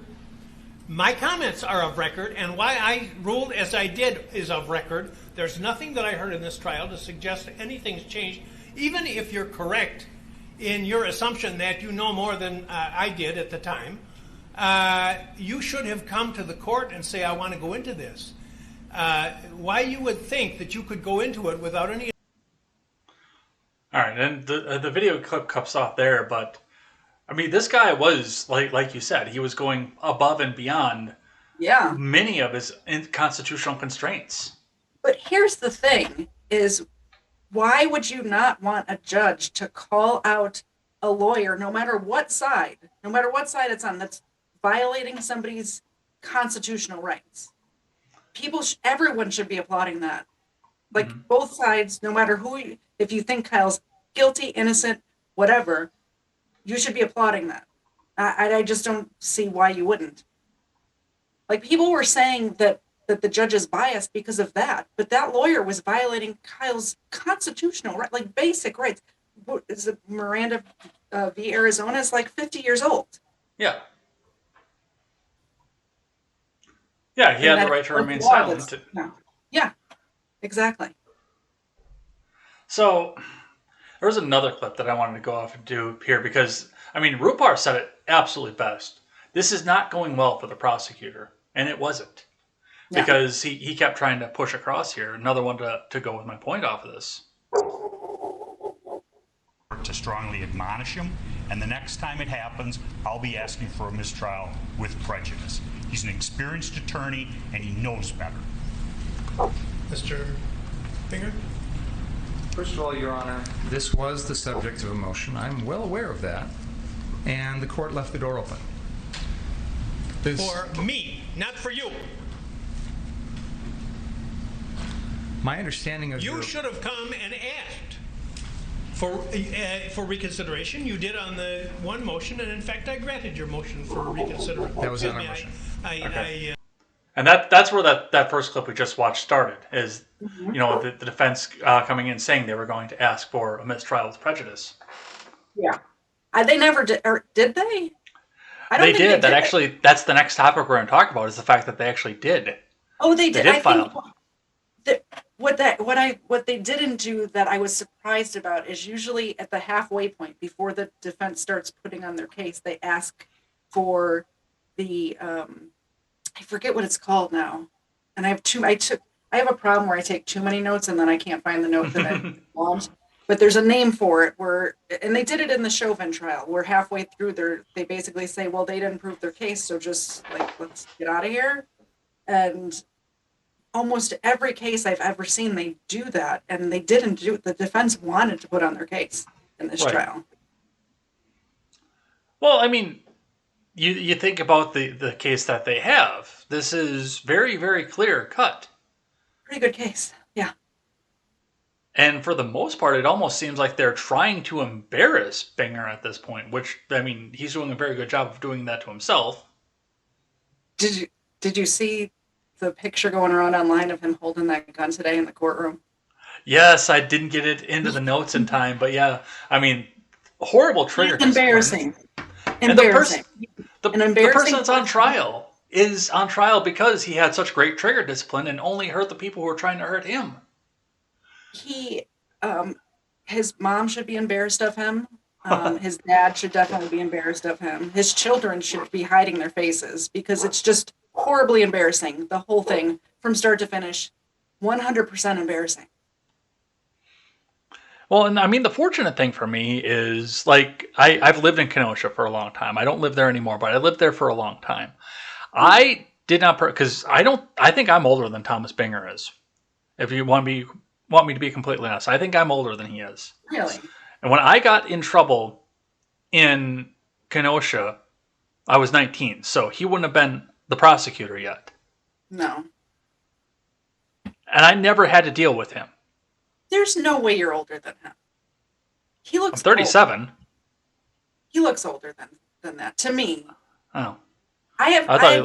Don't listen to me though. I have such a bad. I'm not good at that. I'm not good at telling how old people are. I'm not good at time or space. Like, never mind. Go on. Well, just on that aspect, just to think about that for a second. Somebody mentioned on Twitter, and I didn't get any idea of how old this woman was, but that she was a year older than Wendy Rittenhouse, and I kind of realized statistically, I am possibly older than Kyle's mom, if not the same age. She's 43, I would say. Is it? Is there a confirmation of that? No, it was just something I saw on Twitter. So the internet said it, so of course it's true. I just remember thinking she was about my age, so. She, statistically, just with the rate of teen pregnancy that I know from Antioch, there is a good possibility that I am the same age, or possibly a little bit older than she is. I don't know, because I don't know anything about her. But going back to what I said about Binger, though, too, it's like, for me, I look at this and it's... I know people that have been prosecuted by him, and he is this way all the time. This is not new for him.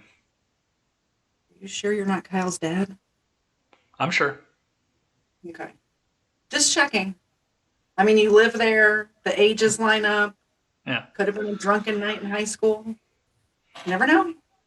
Well, I would have been 19 when Kyle was born, and I was dating the girl who would become my second fiance at the time. I mean, you could have been really drunk.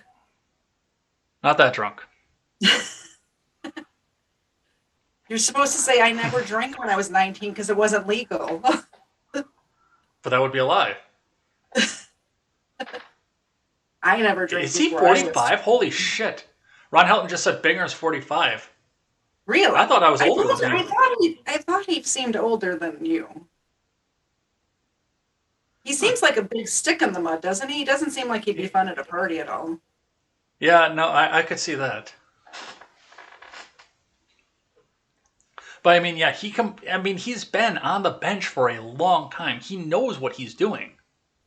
Yeah. But because you had mentioned the bias of the judge, or the perceived bias of the judge here, and this is one that I brought up almost immediately as soon as it happened. Because in the motion, to ask for a mistrial, which we'll listen to this in just a second, something happened that really turned the internet back on. So let's listen to what that sounded like. I don't think that's necessarily what I'm supposed to do. But I think the court has to make some findings as it relates to the bad faith on the part of the prosecution. And if the court makes a finding that the actions that I had talked about were done in bad faith, then I think both elements.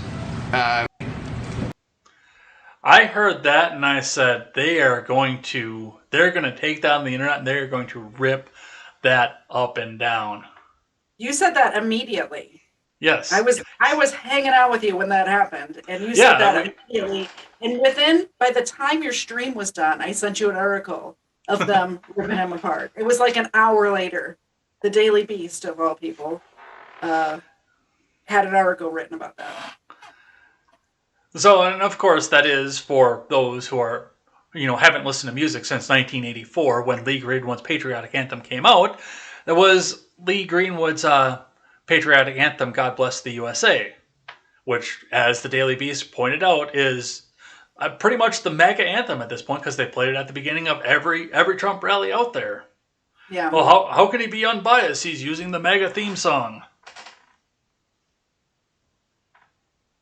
But, that song was a patriotic song before Trump was Trump. Well, that song is as old as I am. Yeah, but before Trump was into politics at all, that song was popular. Like, they used to play it at 4th of July fireworks celebrations and stuff when I was a kid, We sang it in choir right after 9/11. Yeah, I can remember it making a big comeback after 9/11. You're right, yeah. It was everywhere. And you know what I like is that, so that happened, the internet blew up about it, and then like 2 days later, his phone went off again, and it was the same ringtone. He's like, I don't give a shit if it, and he just left it. So, it's... there were some other details that went along with this over throughout the week here. I like this one from the Associated Press because it's everything that's wrong with the media right here. Pathologist, Rittenhouse shot first man at close range. We knew that. Everybody knew that going into this. We saw the video last year, when it happened, live streamed. Everybody knew that. Mm-hmm.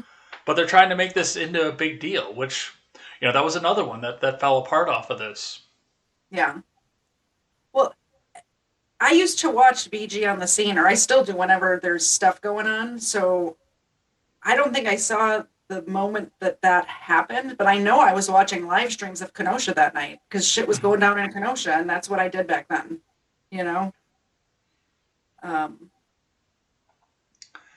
everybody saw what happened, so we didn't need the drone helicopters or all of that. Like, we had Drew Hernandez and Elijah Schaefer and BG on the scene to document it for us because nobody else would. Right.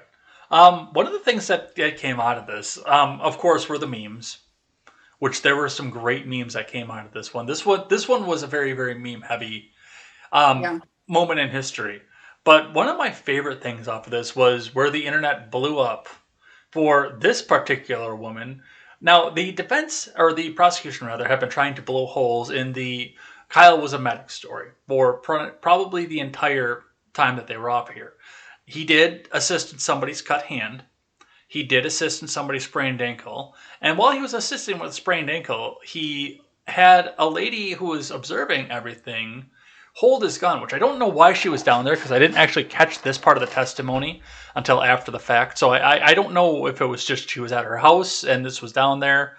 But she had this to say, which is probably going to catch Susan's ire. So, hi, Susan. If you're not watching this stream, you're going to be in just a second here. Let's listen to what it was that Rosenbaum had to say as told by the based granny. And Rosenbaum started shouting back at us that he's going to, pardon me, Judge, for saying this and everybody else, but he was going to kill us motherfuckers motherfucking niggers and cut our hearts out.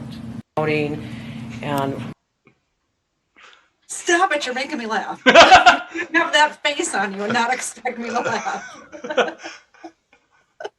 The hard R in this trial. so many of them. The defense lawyer in his opening statement 4 times. Things that cracks me up the most, because this Grambo did it and Richards also did it, is they won't say motherfucker. They say MFers, but they say the N-word like it's nothing. What are you guys doing up there in Wisconsin? I don't hear the N-word that much in Georgia. But they won't say motherfucker, which is like perfectly fine to say. I say it. No, I say it probably a little bit more than I should. Grambo censored herself and she said MFers. And also today I heard Richards censor himself with motherfuckers. Mm-hmm. Well, I know that they're trying very hard to like keep, especially with Richards being the attorney, trying to keep the air of decorum in the court unless it is a direct quote.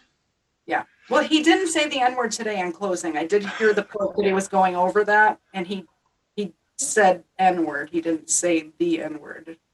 Yeah.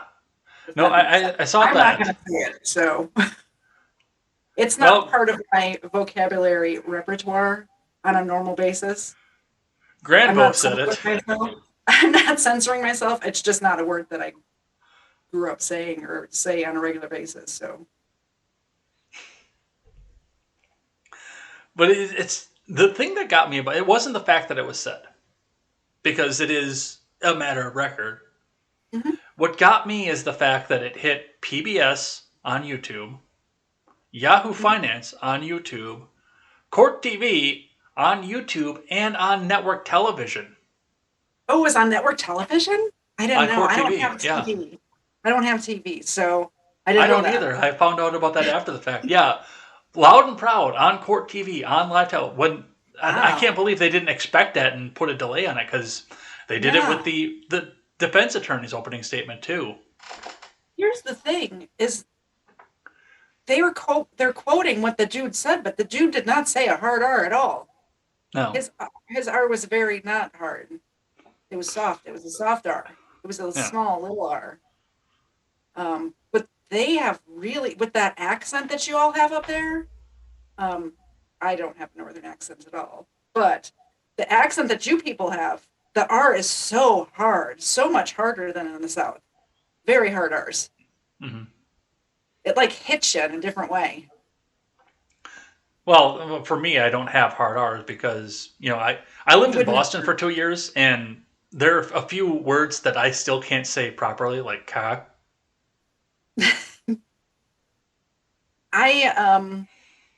I think I have a northern accent, but I use southern words a lot because I've lived here for a very long time. And it's like, I'll say y'all with no problem, but I also say you guys, because that's how I grew up addressing people. But when I go up north, they think I have a southern accent, so I don't understand.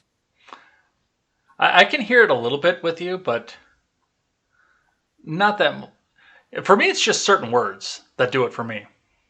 Compared to my neighbors, like I live in, I wouldn't say it's rural Georgia, but it's pretty far from Atlanta. It's pretty far out here. Like it was rural when I moved here. It's built up a lot in the last 15 years. But my neighbors, I have trouble understanding sometimes. I need subtitles on my next door neighbors, especially when they start drinking. All right. The last one that I want to touch on this before we, just kind of discuss what could possibly come off of this and the evidence off of here. And I know we're not going to get to all 3 of the other topics at this point. I can tell you that right off the bat. The closing arguments, which were still going on when we went live. So I don't know what the last closes were, but, everybody is getting outraged about things. And Binger is he's making this horribly emotional statement out of this. And it is all just emotion. That's all he's doing is emotion. Emotion, emotion, emotion. That is legitimately all that he's done here. Yeah. But this clip started making the rounds, and I found it like 5 minutes before I started the Zoom call. That's how close this was to not getting entered into Is the it stack something of that the day. I've seen before? I'm going to be surprised if you pull up something I haven't seen before. Oh, it's from it depends on how far you got into the defense's closing arguments. Because in the midst of talking about what happened with Joseph Rosenbaum, this is what the defense attorney had to say. Kyle shot Joseph Rosenbaum to stop a threat to his person. And I'm glad he shot him, because if Joseph Rosenbaum had got that gun, I don't for a minute believe he wouldn't have used it against somebody else. He was irrational and crazy. Let's listen to that one more time, right about in the middle. And I'm glad he shot him, because... Yeah, that's the part that has a lot of people out in arms right now within the last hour and a half. I heard that. I don't know how you can multitask like that. I haven't been able to look at any. I haven't even really looked at the live chat very much in the last hour and a half. But I probably heard that part right as I was pulling my driveway. So like 5 minutes before I connected with you, I did hear that part. And he's right, though. He's absolutely 100. Joseph Rosenbaum, if he would have got a fully loaded, fully semi-automatic, an AR-15 with 30 rounds in it, there'd be more than 2 people dead, almost 100%. He was so angry, and he couldn't control his anger. He was mentally ill, and I did hear in the closing argument they were saying that they never proved that he was at a hospital at all. They kept saying he was at a hospital. He was at a hospital. There's no medical records of it. And Joseph Rosenbaum, had told people that he had just gotten out of jail at the protest. That's on video. That he said to somebody, I just got out of jail and I'm not afraid to go back. Well, and I'm not sure. We don't even know if he took his meds that day. That's just what the girlfriend said. Yeah, and I'm not sure how that works either, because what they were saying in the beginning, and I didn't go back and try to verify that, was that he had just gotten out of St. Luke's on a suicide attempt.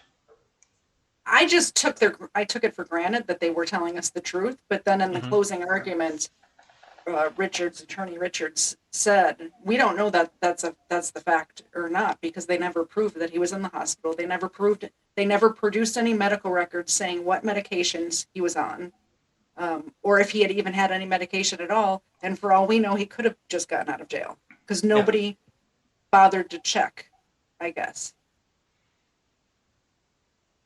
Well, I think if he was in jail, there would have been a record. There would have been public record of that by now. It's been a year and however many months. So if he was in jail, I would think the defense attorney would have had that record and said, look, he was actually in jail. They're lying to you.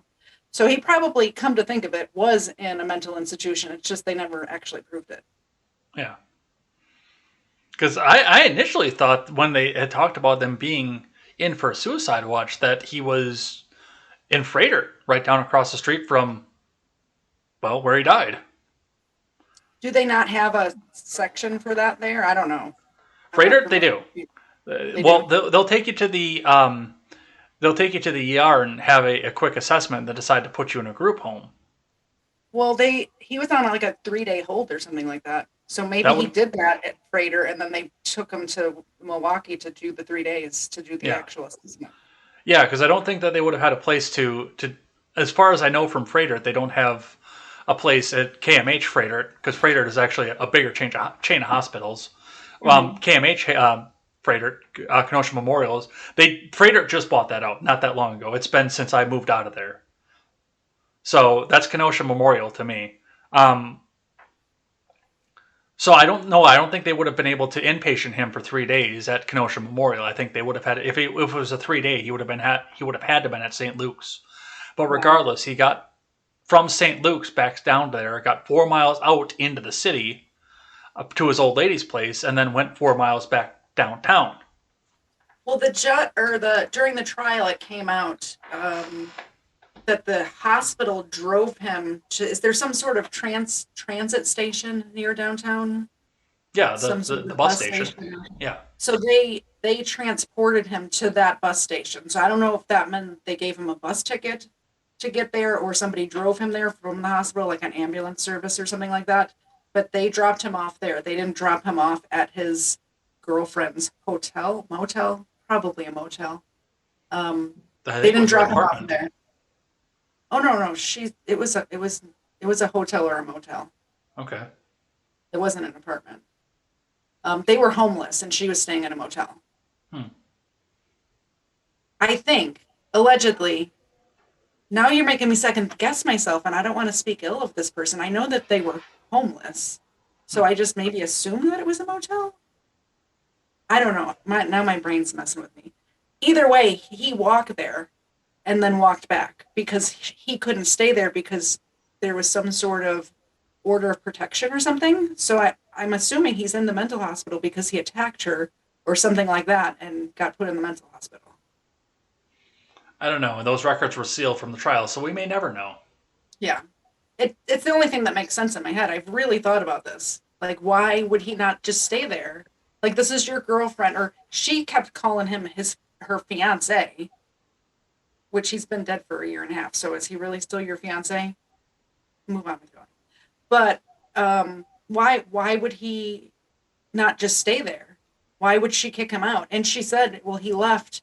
And one of the questions in the cross-examination was, well, where was he going to sleep? And she's like, I don't know. He probably would have just slept on the street somewhere.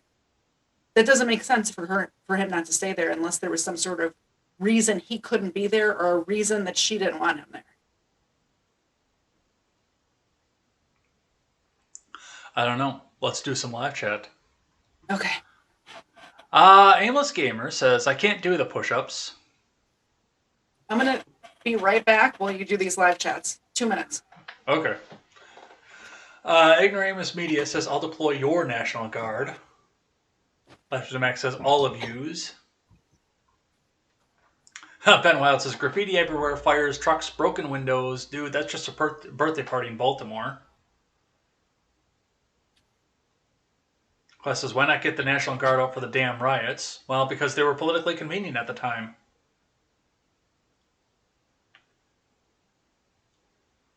Let's see. Yeah, Ben says, it's kind of obvious when you stage Humvees. Yeah, that's when you know when the National Guard is out. Ignoramus Media says, no justice, oh beef. Ben Wild says, no justice, no mayo on burgers. Hoopy Star says they're playing the jury bingo tomorrow. Seawall confirms and says they've not decided the jury yet. Ben Wild says Kyle Rittenhouse at Chuckles 2 shows. I hear he's killing it. Seawall says that happens tomorrow morning. And oh God, why boy tanked the case? I guess I must have missed that. He was bitching and yelling at the jury about how mean the defense was. I missed that apparently. That must have happened after we went live. Because I know that they had a rebuttal coming back out. Let's see. Ben Wild still wants to come in and do sports. I don't really do sports on this show, though, because I haven't watched sports in years. Doggo. Quest says, if I'm innocent, I'll ask for a trial by judge. Marie Maybe Gole is here. It says, and that's so true. Ben says, Binger's a hipster and probably has pumpkin spice soy latte poop in his pants. Drives a Prius to Whole Foods so he can get the latest healing crystals.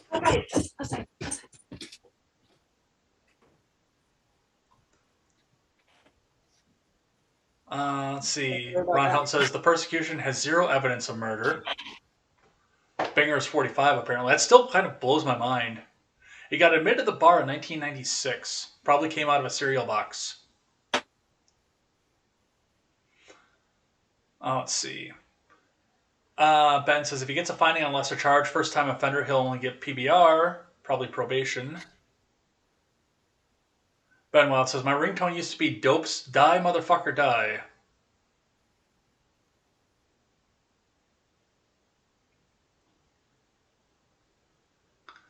Ben Wild says, it just sounds weird to say shit's going down in Kenosha. I'm like, does it fly everywhere?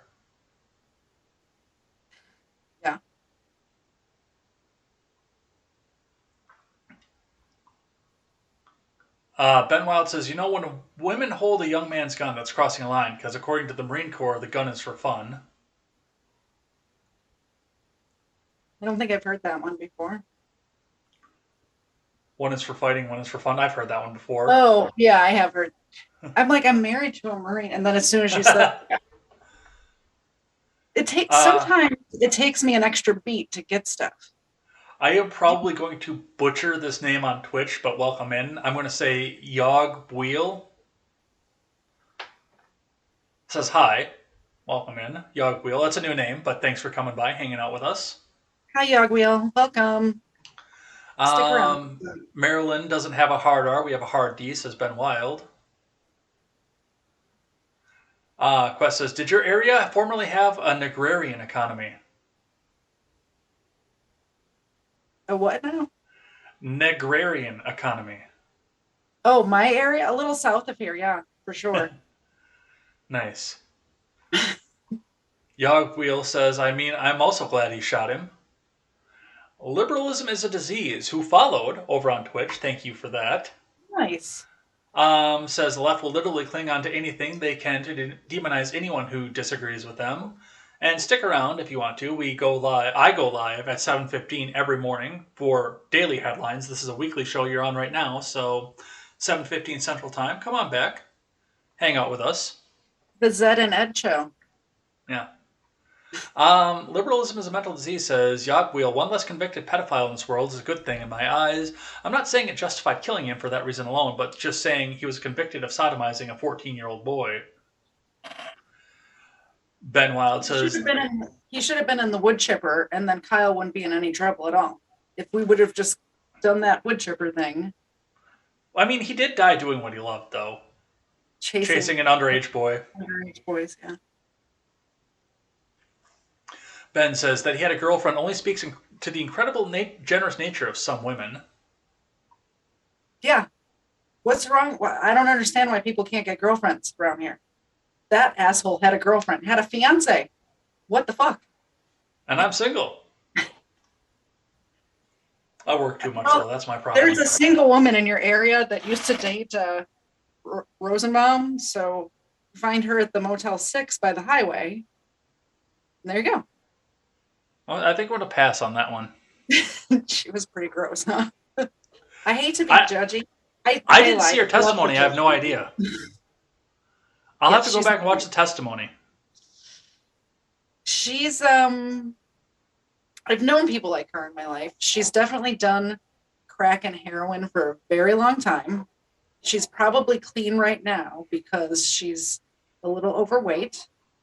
But she's just got that sense about, like, you meet somebody and you kind of know, oh, they used to do a lot of drugs. She probably still does. Let's see. I think Quest Fanning took off. Sewell says, oh, and Big Boy also claimed we all get beaten up sometimes.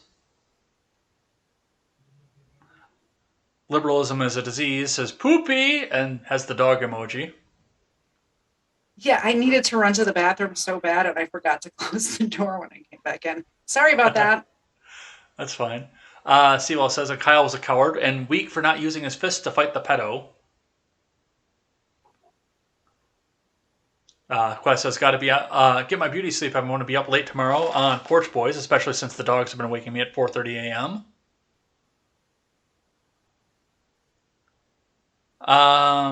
Quest says, if it were Steven going off camera, I'd say Juice Deuce, but Katie is a lady. Thank you. Life to the Max says, ask the doggies the real question. And Death Priest. I don't have any gardening tools around here. I can't just go under the desk with my gardening tools. Nice. Death Priest says, what is Tim Pool hiding under his beanie? The world may never know. Have you seen him without his beanie on? I think those photos are doctored, but no, I've never seen him without it. Except for a few photos I don't think are real. There's a video. He was at some protest. There's a video clip out there where somebody just grabs his beanie and runs away, that you can see it. And I don't think those, after seeing the video, I don't think it's doctored. He's pretty bald. Or receding, kind of. Yeah. I mean, I got the spot in the middle, which is actually starting to come back, thankfully. But I know that it's coming because I met my dad, and I know what genetics look like, unfortunately. Yeah. I don't All have right. that problem. I got lots of hair. I Those have a good lot of German it. genes. I have a lot of it in the back because I'm growing it for charity.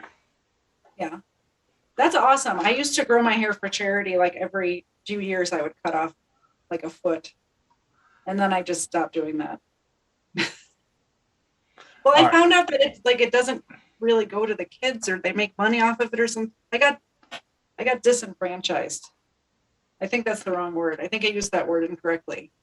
Well, there are some charities that do it for free, and I'm trying to find one of those currently. My uncle goes and he does one where they do it for free. But yeah, I'm not doing Locks for Love anymore because I know that they sell those ones. Yeah, I know for a fact they sell those ones. I did Locks of Love like 3 or 4 times, and then I found out about that, and then Pantene had one like lengths, something lengths, and I did that one once, and now they don't do it anymore. So I haven't found another one to do it. If you find one to donate to that does that, let me know. I'll talk. I mean, I have 10 inches to spare. I'll talk to my uncle because he does the same thing, but he does it consistently over and over again. This is my first time in years. Yeah. I think he's on his 3rd donation since my aunt died. Yeah. Because he promised my aunt that he would do it. That's the reason. That's the reason I don't dye my hair or anything like that, is because I always want to donate it. They won't take it if you do anything to it. Let's do some of this COVID stuff because I know I want to get through some of this here, but we are up on the clock and I still have surprise stupidity for you. So let's see what we can do out of this, and we'll catch the chat after we get through what we can get to from this. And well, there's no easy way to come out and say this. The first thing that I want to do is put this one up on the screen that we looked at in the morning here. Looks like this is a wall of honor for, I believe it was firefighters. It was Canadian firefighters. But the graffiti came up over the top of it, telling us that the real heroes are the vaccinated. I was so angry when I saw this. At first, when I first saw it, I was on Twitter because I live there. It was just the photo, and there wasn't an article or anything attached, and it looked fake. Like it almost looked like pixelized or some. It didn't look real to me.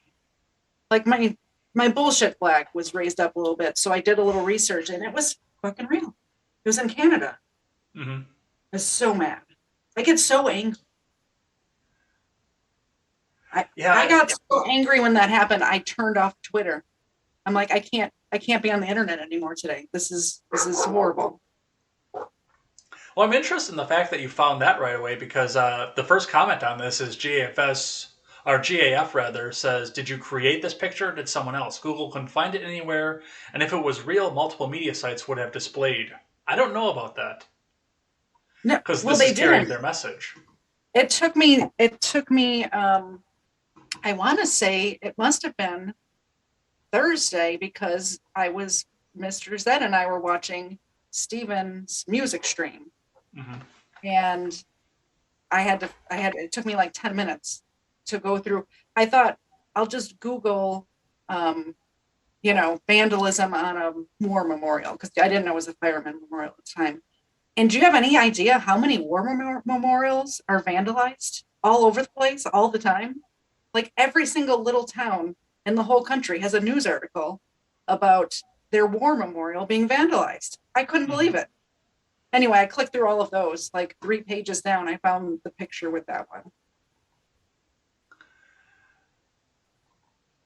I found a meme that I was supposed to use on the last segment, but we're going to hold off on that one because, well, that's infuriating. One of the things that happened this week, and we talked about it a little bit on the Monday show because it was just fresh at that time, was that the Fifth Circuit of Appeals was blocked. Like they said, no, you can't come back out and do this. And a lot of people came back out and said, you know what, no, they'll just go up to the Supreme Court and it'll all get done and everything. And it's just a temporary thing. Well, as of today, the Fifth Circuit of Appeals has doubled down and included the word unconstitutional in this. So this one is going to the Supreme Court now. Really? Yeah. That's Just good today. news. Yeah. Just today. And that's is the lawsuit actually against OSHA or is it against the executive branch? It's against the executive branch OSHA is a part of the executive branch, but it's against the executive branch to put a stay on everything. Like, they're not seeking monetary damages. They're seeking to put a stay on this, so there aren't any monetary damages. Interesting. But with the language now that they're using, that it's unconstitutional, this is guaranteed for a Supreme Court hearing. Yeah. And I'm not sure. The Supreme Court, it's not ever guaranteed. The Supreme Court could refuse to hear it. Mm-hmm. It's happened before on cases that I thought for sure they were going to hear. And they're like, nah, we're not going to listen to that one. We're not going to make a ruling on that one. I forget, there was a big one recently that they did that for. Was it It was the abortion case. Was it? Yeah. It was something that was in the news that was big. That I thought, okay, well, we'll finally have an answer. I thought maybe it was the cake guy, but it could have been the abortion thing. I'm not sure. I don't remember. It's not the Texas one. There was another abortion case that got there, and they just said, no, we're not going to hear this one. Yeah. And they kicked it back down to the lower court. Which, I mean, at this point, if they do rule not to hear it, the Fifth Circuit Court, their decision stands. There's nowhere else for it to go. No, yeah, in the Fifth Circuit compared to some of the other circuits, like the Ninth or the First or Second, are the Fifth is way more conservative. So this is where we want to be seeing cases like this, because this is where we're going to make some headway on it. If this same case was in the Ninth Circuit Court, it wouldn't have turned out this way. It would have been the exact opposite. Or the First District, I think, is like New York area. It wouldn't have turned out this way either. I don't think. If I'm completely wrong on the maps and where the districts are, don't tell me about it, because I like to live in my own happy little world thinking I know things. And maybe I don't, but you don't need to tell me. I think I'm right on that. I believe so too. Actually, I think First Circuit is DC. I believe. I know it's East Coast. Maybe Second District. I don't know. I want to say First District is New York and Second is DC, but it could be opposite. It could be swapped. The only one I know for sure is obviously Fifth. I know now because of this, and Ninth is California, and Third is Chicago. I'm actually in the Third District in Chicago, so Third is usually pretty split. Yep. Even though Chicago's in your district, it's usually right down the middle. It's not leaning necessarily either way. Yeah, but you've also got all of red Illinois outside of Chicago and Indiana, and Indiana is really all of Wisconsin except for Milwaukee and Madison. Mm-hmm. Exactly. So I could see, where that is that's fairly split. Yeah. But there were a couple interesting things that came out of this case as it was going. One was that our wonderful houseplant chief told the businesses when the decision was first made, he did the same thing that he did with the eviction moratorium. I just do it anyway. I don't care what the courts say. That's not legal, Joe. What are you doing?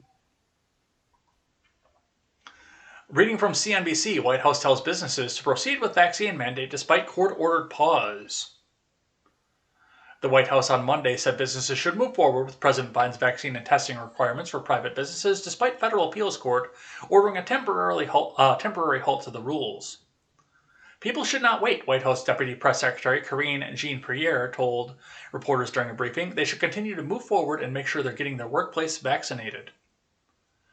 The U.S. Court of Appeals for the Fifth Circuit, considered one of the most conservative appellate courts in the country, halted the requirements Saturday, pending a review, writing that the petitions gave cause to believe that there are grave statutory and constitutional issues with the mandate. Which is all well and good. Mandate is when two guys go to dinner, right? I think so. Yeah, that's what I heard. But I mean, I'm looking at this. Yeah, he's still trying to come back out and do this. And regardless of whether he wants to do this or not, there's no enforcement mechanism. If the OSHA mandate isn't there, there's no enforcement mechanism. So we can come back and tell them that they need to do it till they're blue in the face. And if they decide to give him the finger, what's he going to do? Well, they're going to put those fines in place, I think is what they're planning on doing. They can't. The court paused them. Oh. That's what they're blocking. I don't know what they're going to do, but I really hope they figure it out, because I have to go to California next month. I do think that California can do this on their own constitutionally because of Jacobson versus Massachusetts. Tell me more about that, because I have no idea what you're talking about. It was, I believe, a 1905 decision. I'd have to go and check the date to be sure, but I believe it was a 1905 decision. Just threw out Jacobson, whatever, a 1905 case, as if anybody else knew what the hell you were talking about. Well, it's going all around Twitter. That's the only reason, because I had to look it up the first time myself. But I believe it was a 1905 decision in which the Supreme Court found that Massachusetts and any other state in the Union has the ability to impose vaccine mandates on their citizens. And the penalty in 1905, if that was the year that it was that the person who was unvaccinated had to pay a $5 fine. Oh, I'll pay a $5 fine. I'll give him $5. I have no problem with that. Let's do that. But this is what the leftoids are using to argue the fact that Biden's OSHA mandate is constitutional, but the Supreme Court decision was very clear that it was a state level issue. It wasn't a federal level issue. There's a difference between did you hear the fines that they were talking about putting in place? Yeah. $13,000 per person per incident. That's insane. That's not a fine anymore. That's a gun to your head is what that is. That's what I consider all fines to be, but well, there's some things that, it's a $5 ticket or a $10 ticket. I know when I first moved to Georgia, having an open container, if you weren't drunk driving, if you just had an open beer in your cup holder, it was a $10 ticket. So basically you could just pay the $10 and drive around drinking beer. The interesting thing about this mandate this mandate getting knocked down was, well, basically I got to say, fuck you, I was right again.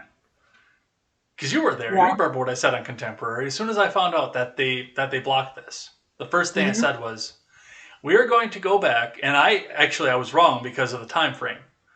I said, within the next 5 days, you're going to see all kinds of articles out there.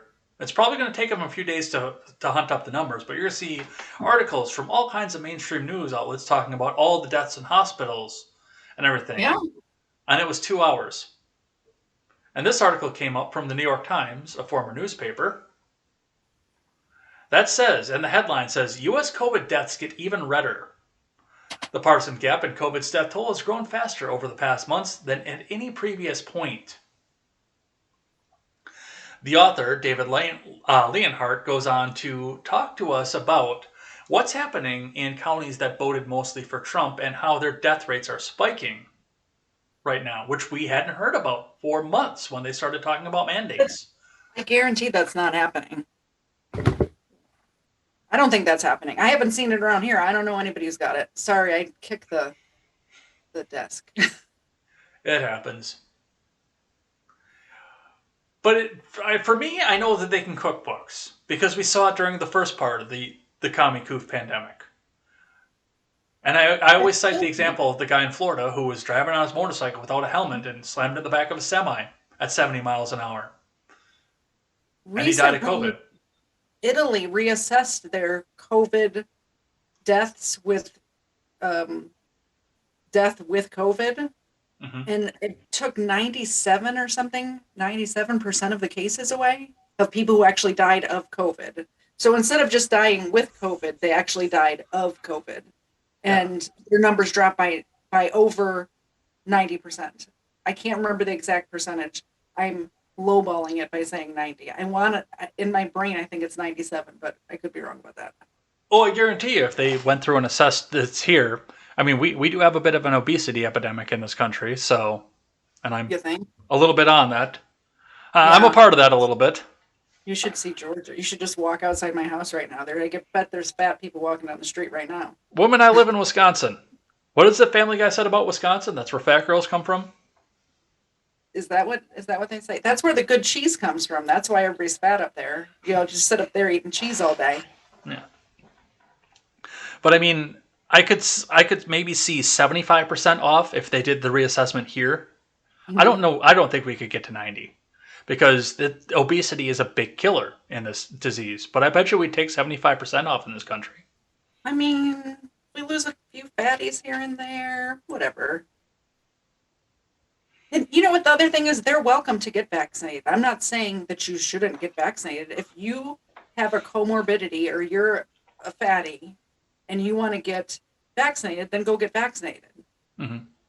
Or lose weight, one or the other, which is what I chose. I am a former fatty, and I decided I don't want to do this, and I don't want to be at risk of having this disease real bad. So I decided to lose 30 pounds. You just decided to flip the switch one day. I actually, exactly, that's exactly what I did. It was the beginning of June, and I lost 30 pounds in about 4 months or something like that, and I've kept it off since then. Yeah. Yeah, and I'm actually down probably a good... It's all up here. I'm down a good 30 myself, too, because at one point before all this stuff started, I went on keto, but I was at 250 when I decided enough was enough. Mm-hmm. And now I'm under 220. That's great. And do you notice how much better you feel? No, I still work too much. But I have to tell you, I didn't realize how out of shape I was until I was in shape. Like, I didn't realize how winded I was walking up the stairs over here until I'm running up the stairs and running on the treadmill and not being out of breath. I'm like, man, I was really, like, that was bad. Like, I couldn't walk around my neighborhood without getting winded. Mm-hmm. Like, it's very hilly where I live. So anytime I had to go uphill, it would almost kill me every time. Now I'm jogging around the neighborhood. Like Ahmaud Arbery? No, he wasn't jogging. I know we're up on time right now, but there's one specifically I want to get to. And this is the Pfizer CEO talking about the criminality of everything and the meme that came with it here. So, reading from Changing America, which I found this off of a Disclose.tv tweet, Pfizer CEO Albert Bourla came out earlier on this week and said specifically that people who spread COVID-19 misinformation are criminals and have contributed to the loss of millions of lives. That is, I know that they like, the word is lost meaning because the left threw it around about anybody who disagreed with them, but that is some fascistic fucking shit right there. Yeah, for sure. Using the private industry to do the government's bidding like that? Holy shit. Yes, even the way they're wording it is that's hard to say. But yeah, you're right. Absolutely right. I mean, this is craziness. And I've been saying this off from the beginning. With the vaccine, the big thing that I want to know about this is what the cost is of the vaccine. Because it's going to the government on a no-bid contract. I want to see the invoices that are going to the government. I know and I understand this is free to the end user, to you and me. But somebody's paying for those materials. I don't know what things cost or how much people get paid, but I can tell you, I told you at the beginning of this show that by trade I'm a property manager, and I do know that one of my units that recently rented out is a COVID testing facility. Mm-hmm. And I do know that they did not negotiate on the rent that we asked, which is usually what happens in leasing in a commercial property is we say we want this much, and they say, well, we'll pay you that much, but we want a bunch of money back to redo the inside of the space, or we don't want any money for the inside of the space, but we want to pay less in rent, or whatever it is. Mm-hmm. They just took the first offer and didn't even ask questions. So they must be making quite a bit as a COVID testing facility to do that on a temporary licensing agreement. Coming out of the government. It was very unusual negotiations in that one. I mean, very easy on my part, but very unusual. Yeah, and I mean, he goes on to go talk about this and, use the government off of this. Dude, Pfizer has got to be getting rich off of this. They've got to be. Yeah. But they went further. From their Twitter account, the meme wars have begun and they are failing. Pfizer tweets out, on November 9th at 3:27 p.m., the human brain reaching out for wild conspiracy theories. I'm so And happy we're looking at memes. behind the I'm so person on the happy. second slide, the science, while the person is nervous off there behind them, this meme did not do what they intended it to do. No, it did not. I don't think they know what they're. I don't think they know how to meme. Well, this whole thing, I mean, brings me back to the whole thing brings me back to the Warren meme team, because she was paying college kids to make memes, or she was intending to. I think that got shut down. Who was? Elizabeth Warren during the campaign last Oh, year. I didn't know that. Yeah, yeah. She They should have talked put about me this. in. They talked about it for a second, and then they just shut it back down. Because I mean, memes that are grassroots, that they work well. Yeah. Like "Let's Go Brandon." Yes. Yeah, it has to be organic. You can't Yeah. force it. And not all memes work. You can make 100 memes, and one of them will get shared around. The other 99 aren't. They just, your friends will like them, and then that's it. But I mean, this is the opposite of the message that they wanted to go off of for this. Especially, they didn't even take the bead of sweat down the guy's face. Yeah. So, Yeah. and our friend Arvolt got onto this one right away. Which, thank you, Arvolt, for this here. Got a couple of them off of this. He works very hard at the meme factory. I see him putting in overtime all the time. So the meme that he put out that we're going to put up on the screen has got Pfizer there as the human, reaching out for the yellow ball, disabling comments. And then the actual use of this meme, because 10,000 quote tweets coming up behind Pfizer off of this one. Yeah. That's the proper use of this meme format. Yes. And then also Pfizer with meme making in the yellow ball. And then the pink blob coming up behind him that's marked as actual autists.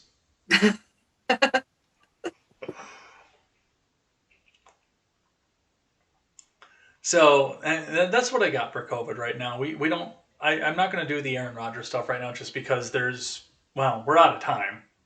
I don't know anything about football. We're 8 minutes overtime. Well, Rodgers got kicked out of the game for a week because he didn't get vaccinated, and then he came back and he stomped the Seahawks. And I haven't even watched football, and I knew that happened. I saw that, and I guess he's back now. Yeah. Is that right? Yeah. It doesn't interest me. Sports ball is dumb. I bled green and gold for the majority of my life, but after they started doing the Jacob Blake thing, I knew I couldn't be friends with you. After they started doing the Jacob Blake thing, I didn't want any of my money to go to the NFL. There used to be a Red Sox flag behind me. There's a twin size bed in my office right here with a Chicago Bears blanket on it right now. I'm Wisconsin's native son. I just never got into baseball until I lived in Boston. So, yeah. And it didn't help that they won the World Series that same year. Yeah, it's hard to get into the hype if you're not I don't know. I'm just not really into sports, but I'm into the pageantry. Not the pageantry, the togetherness with friends and family cheering for the same thing. You know what I mean? Yeah. Like I'll go to the Tennessee games because my niece and nephew go to the University of Tennessee and my family has season tickets. So I'll go to the games and it's fun to have beers with my family and watch these kids play football. I don't know what's going on. I don't know what a down is. I don't know if we're winning or losing, but the event is fun to go to. Yeah. That makes sense? Meanwhile, before they started doing the Black Lives Matter and the Jacob Blake thing, I knew every stat. I watched every game. I had charts of everything for fantasy football. Wow, you're nerdy. Oh, yeah. You're still nerdy, just in different ways. Oh, yeah. Oh, I get it. I spent almost all day yesterday playing Fallout 4. I get it. Everyone has their things that they're nerdy about. Mine's just not sports. Well, I'm also nerdy about surprise stupidity, and I got one for you. Now, as I said on the tweet before the show, it is hard to do surprise stupidity with somebody who watches the show all the time. Like that's why it worked with Elaine, because she never watched the morning show.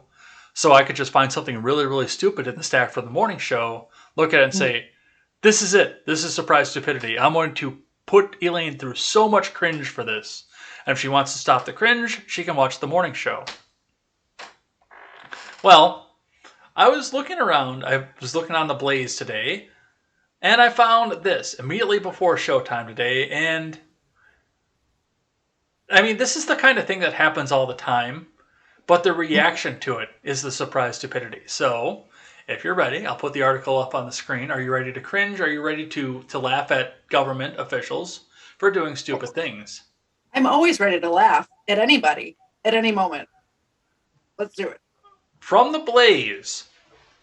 N-word, threat found in porta potty at Facebook construction site. All 1,300 workers sent home. $50,000 reward offered to find the culprit. Crazy, right? I did see that. Yeah, and it's not even, it says it's spray painted. It's a Sharpie in a porta potty. Have you all never seen a porta potty before? Yeah, I've never been to a porta potty ever. Like, of course there's N-words written in Sharpie in the porta potty. There's probably people's phone numbers in there too. People like to write on porta potties with Sharpies. 50,000. No, they don't usually do it with Sharpie. They usually do it with a knife and scroll it in. Yeah, that's true. Yep. I am amazed by the amount of restraint that they have by using a Sharpie on a fiberglass surface that will eventually fade and wipe off. It will wipe off immediately with the right chemicals. I clean up graffiti all the time on different surfaces. It will come off immediately. For like, probably hire somebody to go out there for $100. Reading into this here, and the fact that it was Facebook that did it too, which means that Zuckerberg had to get involved with this one. After the N-word and a threat were found scrawled in a porta potty in a Facebook data center construction site in Utah, all 1,300 workers were sent home, and a $50,000 reward was offered to identify the guilty party. KUTV TV reported. The message on the door facing the inside of the porta potty in Eagle Mountain reads, and I'm not going to say the word, kill an N-word day, 11/29, the station said. I was trying to figure out what day 11/29 was. Like, what else is happening on that day? Why that day? 11/20. Is that Black Friday? I don't have a calendar. No, it's on a Monday. It's on a Monday. Yeah, they could have been more clever about it. They should have made it on Black Friday. It would be Cyber Monday, according to the calendar. Yeah, Cyber Monday doesn't have anything to do with kill a blank day. Upon discovery of the slur and threat, Mortensen Construction told its 1,300 construction workers about the graffiti and elected to send them home last Monday as a precautionary measure, authorities told KUTV. Meta, formerly Facebook, has zero tolerance policy for any racist acts, a Facebook spokesperson said in regard to the graffiti. According to the station, while this is a challenge facing the entire industry, we're working with our general contractors to implement measures that will help prevent them at any of our construction sites. $50,000 to help find the guy who wrote in Sharpie on the inside of a porta potty. So you think it's just somebody that wanted to get out of work for a couple of days? Or, like, this is obviously not a racist who's planning on killing somebody on that day. I mean, we can agree. Yeah. I generally avoid porta potties because I can't stand the smell. Well, you're a guy. You can do that. Yeah, I can go on a tree. Exactly. But I don't think I've ever been in a porta potty that there wasn't at least one swastika on the inside. Forward or backward. Yeah. Usually backwards. Usually backwards. Like 90% of the time. And off kilter too. Square, yeah, not diamond. They kind of look like a spider instead of. Yeah, it's like you could tell what they were going for. They just didn't get there. Yeah, and just like random swear words that people just learned, like a 12-year-old just learned the word. Yeah, and it's usually a 12-year-old too. Yeah. It's usually not an adult. No, and here's the thing with this porta potty though, is it was a closed construction site. That's so fair. It had to have been an adult, but it could have been a 19-year-old. Yeah. Or an 18-year-old just trying to be famous, bro. You know. So I don't know. I don't think doors, whoever more did it thought whores. they were gonna. Yeah, I don't think whoever did it thought they were gonna shut down the whole construction site over a few words written in a Sharpie somewhere. Who would think that would happen? That's insane that it actually did happen.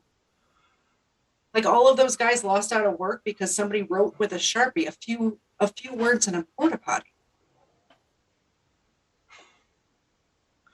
This is why this made the surprise stupidity segment.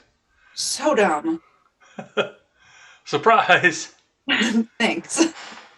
All right, let's do some live chat here. Let's head out of here for the day.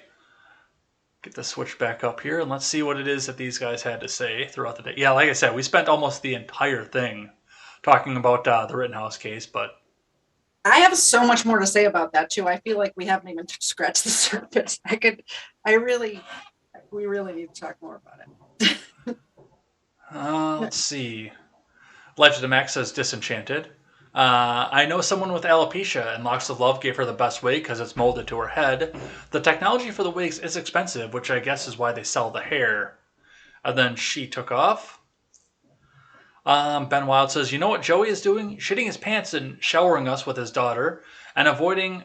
I'm sorry, not showering us, but showering with his daughter and avoiding Kamala because, well, she's Kamala. I would avoid Kamala as well. Okay, SWAT is here. That's a new name. Could I swing in a call?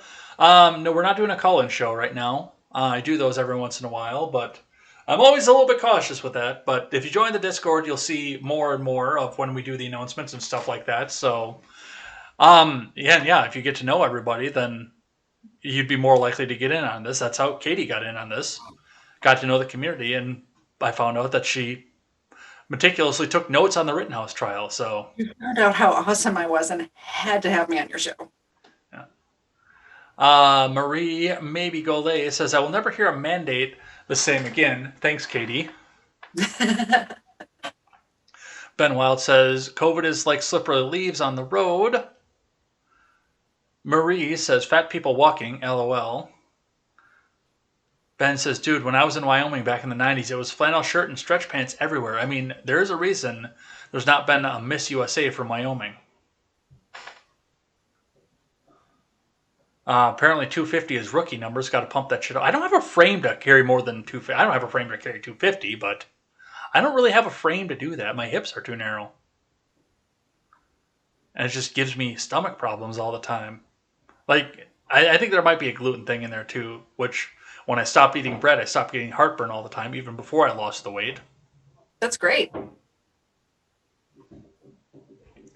Ben Wild says, so spreading COVID misinformation, you mean like Fauci? Can I get away with what Ben Wild said there? I don't care. He's a fucking criminal and needs a fucking anal bead set made of burrs.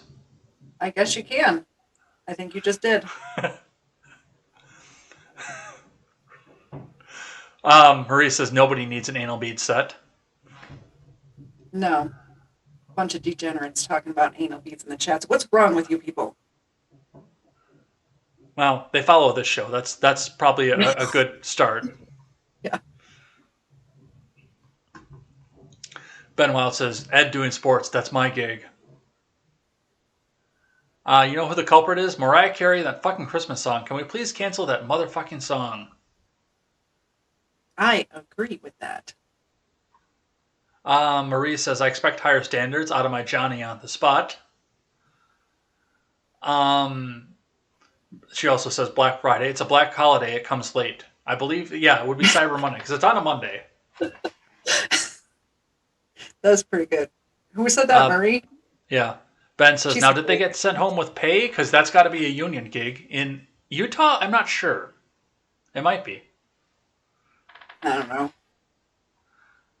know. Let's see. Marie says, a niche spot to practice the craft. Ben Wild says, I mean, the best porta potties have the best monster dick drawings. True. True statement. And Aimless Gamer will get last word for the night and says, good night, guys. Great job, KT. Where's Thanks, the Dan. music? I stand with Dan. I do stand with Dan. Is this a disabled-friendly stream? I did not get to see that whole thing go down. I got to see the aftermath. I got in on the aftermath, but I didn't get to see the thing. It in real time was, I think, I know it caused a lot of shit, but it was amazing to witness firsthand. It was a lot of fun. And I think it brought everyone closer together. So you have to remember that everything happens for a reason and God has a plan. And I think that the community is much closer now because of it. Well, I mean, I asked Chalaga, I asked him directly, and I said, so I see all this wild stuff going around with Twitter, with Steven and some, I don't even remember what the hell, Maddie chick. I'm like, what's going on here? And he said, well, Steven decided to go into an LGBTQ stream. I'm like, okay, I'm caught up. Yeah, pretty much that's what happened. You don't need to say any more. I'm caught up. I get it now. It was like an audience participation thing was happening. Like everybody had everybody's back. It was a good time. I'm blocked by Maddie, but I'm blocked by Fuentes too, so. I don't think I'm blocked by if I'm blocked by anybody, I don't know it. I'm blocked by Fuentes, and I'm pretty proud of that. Congratulations. I'm blocked by Steve Shives, actually. I did check on that one time. I'm blocked by Steve Shives. Dude, that asshole keeps showing up in my YouTube feed, and I'm not subscribed to him. I know who you're talking about. The Star Trek guy. Yeah. He blocked me on Twitter. I don't know why. I've never interacted with him. I don't know. All right. That sound means that it's time to end this show out because, well, I'm hungry. I just got done walking a couple miles up and down Kenosha and then came in here and did the show. So we're going to head out of here. Plus, I've kept you way longer than I promised you, too. So we're going to head out of here. We're going to head out of here for the night. Thanks to everybody who came by and chatted in the live chat, and everybody who's come back and left a comment or left a like on the replay as well. Thank you guys all for that there. I'll be back here tomorrow morning with more contemporary, and we'll be talking about more headlines and possibly some more stuff out of these closing statements. I'm sure there's going to be a lot of news articles about that, so stay tuned. Same channel, 7:15 Central Time, every weekday morning. Come back and hang out with us, and Katie Zed will be in the chat there, and possibly follow her and go get a meme as well. Follow me on Instagram. I was going to say, if you would like to follow my wonderful guest co-host for the night here, Katie Zed, why don't you tell everybody where they can find you? You can find me on Instagram at kt.zed. My backup Instagram, KatieZed2, and on Twitter, KatieMamZed. Definitely go and check that out. That's going to be a great time. Otherwise, hang out in the live chats or the Discord as well. The Discord links have been in the chat as you've gone along. So lots of stuff, lots of places to come back and catch up with us. You can find me on Twitter. That is at EdsBlog Twitter with a 1 in place to the I. And do make sure you check out the Daily Ignoramus, the Porch Boys, the R-Rated Conservative, the Freckles and Brit Show, and the Breakdown with Birkenhoff as well. And as I always say on this channel, never take the words of bloggers, podcasters, or journalists as gospel. Find all the facts and draw your own conclusions. Katie Zed, lead everybody out with some last words. I don't have any last words. I'm horrible at this. Have a good night, everybody. God bless you. And I'm sure I'll see most of you tomorrow in a chat somewhere. Bye. Take care, everyone.